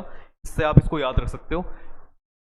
पढ़ाई क्यों एग्जाम ओरिएंटेड जरूरी है, क्योंकि एग्जाम में क्वेश्चन बन सकता है। जैसे भी हमने देखा कि सेकेंडरी वेव्स जो होती है वो किस में ट्रैवल नहीं करती, लिक्विड में ट्रैवल नहीं करती। तो मैं अगर आपसे क्वेश्चन कर लूँ, मान लो एग्जाम में क्वेश्चन आ जाए कि वो कौन सी डिसकंटिन्यूटी है जिसके अंदर, वो कौन सी डिसकंटिन्यूटी जिसके थ्रू सेकेंडरी वेव्स ट्रैवल नहीं कर पाती, तो इसमें चल जाएगी, हाँ चल जाएगी, इसमें चल जाएगी, हाँ चल जाएगी, क्योंकि ये सेमी सॉलिड है, लिक्विड तो नहीं है, थोड़ा तो सॉलिड है, तो इसमें भी चल जाएगी। इसमें आ जाएगी, हाँ ये भी सॉलिड है। क्या आउटर कोर में आएगी, नहीं, क्योंकि आउटर कोर तो क्या है, लिक्विड फॉर्म में। तो आपको समझ में आया, आउटर कोर के अंदर वो नहीं आ पाती। अब आउटर कोर जो होती है, तो मतलब लोअर मेंटल से आउटर कोर में जब वो सेकेंडरी वेव जारी होती है, तो उस जगह कोई कंटिन्यूटी आती है जिसमें वो ट्रैवल, इसके आगे वो ट्रैवल नहीं कर पाती। तो कौन सी डिसकंटिन्यूटी है, ये कौन सी डिसकंटिन्यूटी हो जाएगी आपकी, गुटनबर्ग डिसकंटिन्यूटी। लोअर मेंटल से आउटर कोर के बीच में जो डिसकंटिन्यूटी है वो कौन सी हो गई, गुटनबर्ग डिसकंटिन्यूटी। तो ये इसका आंसर हो गया। क्वेश्चन आ जाए वो कौन सी डिसकंटिन्यूटी है जहां पर प्राइमरी वेव्स की स्पीड दोबारा तेज हो जाती है, क्या हो जाती है, दोबारा तेज। अब दोबारा तेज कह रहा है, इसका मतलब है कि जब यहां से प्राइमरी वेव चालू होंगी, मान लो क्रस्ट में यहाँ पे भूकंप आया, यहाँ पे फोकस है, वो नीचे की तरफ आने लगेंगी वेव्स, वो तेज ही है, ठीक है, वो तेज है, तेज है, तेज है। लेकिन जब वो यहाँ पे आ जाती है गुटनबर्ग में, तो उसके बाद में उसको लिक्विड मिलता है, और लिक्विड में उसकी स्पीड क्या हो जाती है, कम हो जाती है। अब यहाँ पे वो धीरे ट्रेवल करेगी प्राइमरी वेव्स, लेकिन जैसे ही यहाँ पे लिक्विड खत्म होकर दोबारा सॉलिड चालू होएगा, लिक्विड खत्म होकर दोबारा सॉलिड चालू होता है, तो दोबारा उसकी स्पीड क्या हो जाएगी, तेज हो जाती है। मैंने आपको बताया था प्राइमरी वेव सॉलिड में तेज ट्रेवल करती है और लिक्विड में धीरे ट्रेवल करती है। तो दोबारा उसकी स्पीड तेज होने की वजह से अब यहाँ पे तेज हो गई, तो हमको पता लगा प्राइमरी वेव्स की दोबारा जो स्पीड तेज होती है वो इस जगह पे होती है। और ये जगह कौन सी डिसकंटिन्यूटी में आता है आपका, आउटर कोर से इनर कोर के बीच में कौन सी डिसकंटिन्यूटी मिलती है आपको, लेमान डिसकंटिन्यूटी। तो इसका आंसर क्या हो जाएगा, लेमान डिसकंटिन्यूटी। तो इस तरह के क्वेश्चन यहाँ से पुट करे जा सकते हैं। आपको क्या रखना होता है, आपको सिर्फ याद रखना होता है कि हमारा जो बेसिक है हम तो वो याद रखेंगे, क्योंकि क्वेश्चन जो है वो कैसे बन सकते हैं, है ना, हम ऐसे कैसे कितना याद करेंगे, उससे बढ़िया है कि आप बस अपने बेसिक को इस तरह से क्लियर रखें। तो कंटिन्यूटीज के क्वेश्चन आ जाते हैं। तो लगभग सारे टॉपिक हमारे कंप्लीट है, ठीक है। ये हमने पढ़ लिया कॉजेज क्या क्या हो सकते हैं, natural causes, man made causes. Natural में 2 ही कॉज हैं, एक और कॉज लिख लेते हैं अपन, इसको भी 3 कर लेते हैं, अगर उधर भी 3 है तो इसमें तीसरा कॉज लिख देते हैं अपन,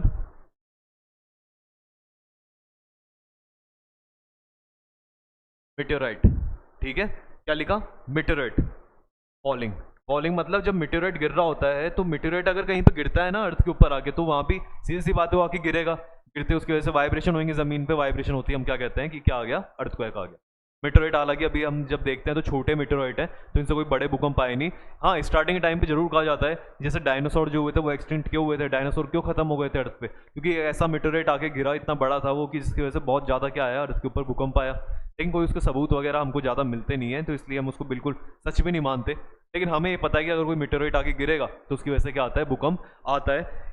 इसलिए इसीलिए क्या होता है, आपको एक इसमें लिखना, एक फैक्ट करके लिख लेना, जैसे आपको सुनने को मिलेगा मून क्वैक, अरे अर्थ पे भूकंप आया तो अर्थ क्वैक, तो मून पे आया तो मून क्वैक। और मून क्वैक पे भूकंप का सिर्फ एक ही कॉज होता है, एक ही कारण है, कौन, मेटेओराइट फॉल। मून पे सिर्फ एक ही कारण है भूकंप आने का, कि उस पे आके मेटेओराइट गिरेगा। क्यों एक ही कारण है, क्योंकि उसमें अर्थ की तरह इतनी लेयर है नहीं कि वॉल्केनो बन जाए, ना वहाँ पे कोई प्लेट्स का मूवमेंट हो पाता है, ना वहाँ पे कोई मैनमेड कारण है, कोई न्यूक्लियर टेस्ट नहीं कर रहे, ड्रिलिंग नहीं कर रहे, कोई डैम नहीं बना रहे, सिर्फ एक ही कारण है मून। क्योंकि मून के अंदर कुछ ही नहीं है ऐसा, जैसे डिसकंटिन्यूटी पढ़ रहे हैं, या मेंटल है, कोर है, आउटर कोर, इनर कोर, कुछ भी नहीं है वहाँ पे, एक सीधी वो उसकी सिंपल जो लेयर है वैसी लेयर है। तो इस पर वहाँ पे अगर भूकंप आता है उसका कारण क्या होता है कि उसमें मिट्योर आके गिरता है, और गिरने की वजह से वाइब्रेशन की वजह से वहाँ पे भूकंप आते हैं। तो मून क्वैक सिर्फ कहीं की वजह से आता है, मेटेओराइट फॉलिंग की वजह से आता है। आए समझ में। तो हमारा जो ये आज का टॉपिक था, हम ठीक है, जो हमारा आज का लेक्चर था वो क्या हो चुका है, कंप्लीट हो चुका है, जिसके अंदर हमको किसके बारे में पढ़ना था, अर्थक्वेक के बारे में पढ़ना था, पढ़ लिया, सब कुछ समझ लिया, वेव्स देख ली, कारण देख लिए, किस तरह के क्वेश्चन बनते हैं थोड़ा सा वो भी देख लिया, तो सारी चीज़ें कंप्लीट होती है। अब जो आगे हम पढ़ेंगे उसमें हमारा जो अगला टॉपिक रहेगा वो रहेगा आपका प्लेट टेक्टोनिक्स के बारे में, क्योंकि हमने देखा अर्थक्वेक जो है वो प्लेट्स की मूवमेंट की वजह से आता है, तो बेटर रहेगा कि हम थोड़ा सा प्लेट्स के बारे में भी जाने, है ना। तो अगले टॉपिक में हम प्लेट टेक्टोनिक्स के बारे में पढ़ेंगे, कौन कौन से साइंटिस्ट ने क्या क्या बातें कही थी, ठीक है, उनके बारे में पढ़ेंगे। फिर उसके बाद में हम स्टार्ट करेंगे, जैसे ही प्लेट टेक्टोनिक्स हो जाएगा तो उसके बाद स्टार्ट करेंगे हम वॉल्केनो के बारे में, फिर हम पढ़ेंगे माउंटेन्स, ऐसी चीज़ों को आगे लेकर चलेंगे। लेकिन अगला जो बेस्ट रहे हमारे लिए बेस्ट रहेगा वो क्या रहेगा कि हम सबसे पहले अब अगला टॉपिक इसके बारे में पढ़े, प्लेट के बारे में। तो ये यहीं होता है, ठीक है, ये टॉपिक कंप्लीट होता है। मिलते हैं अगली क्लास में, गुड बाय।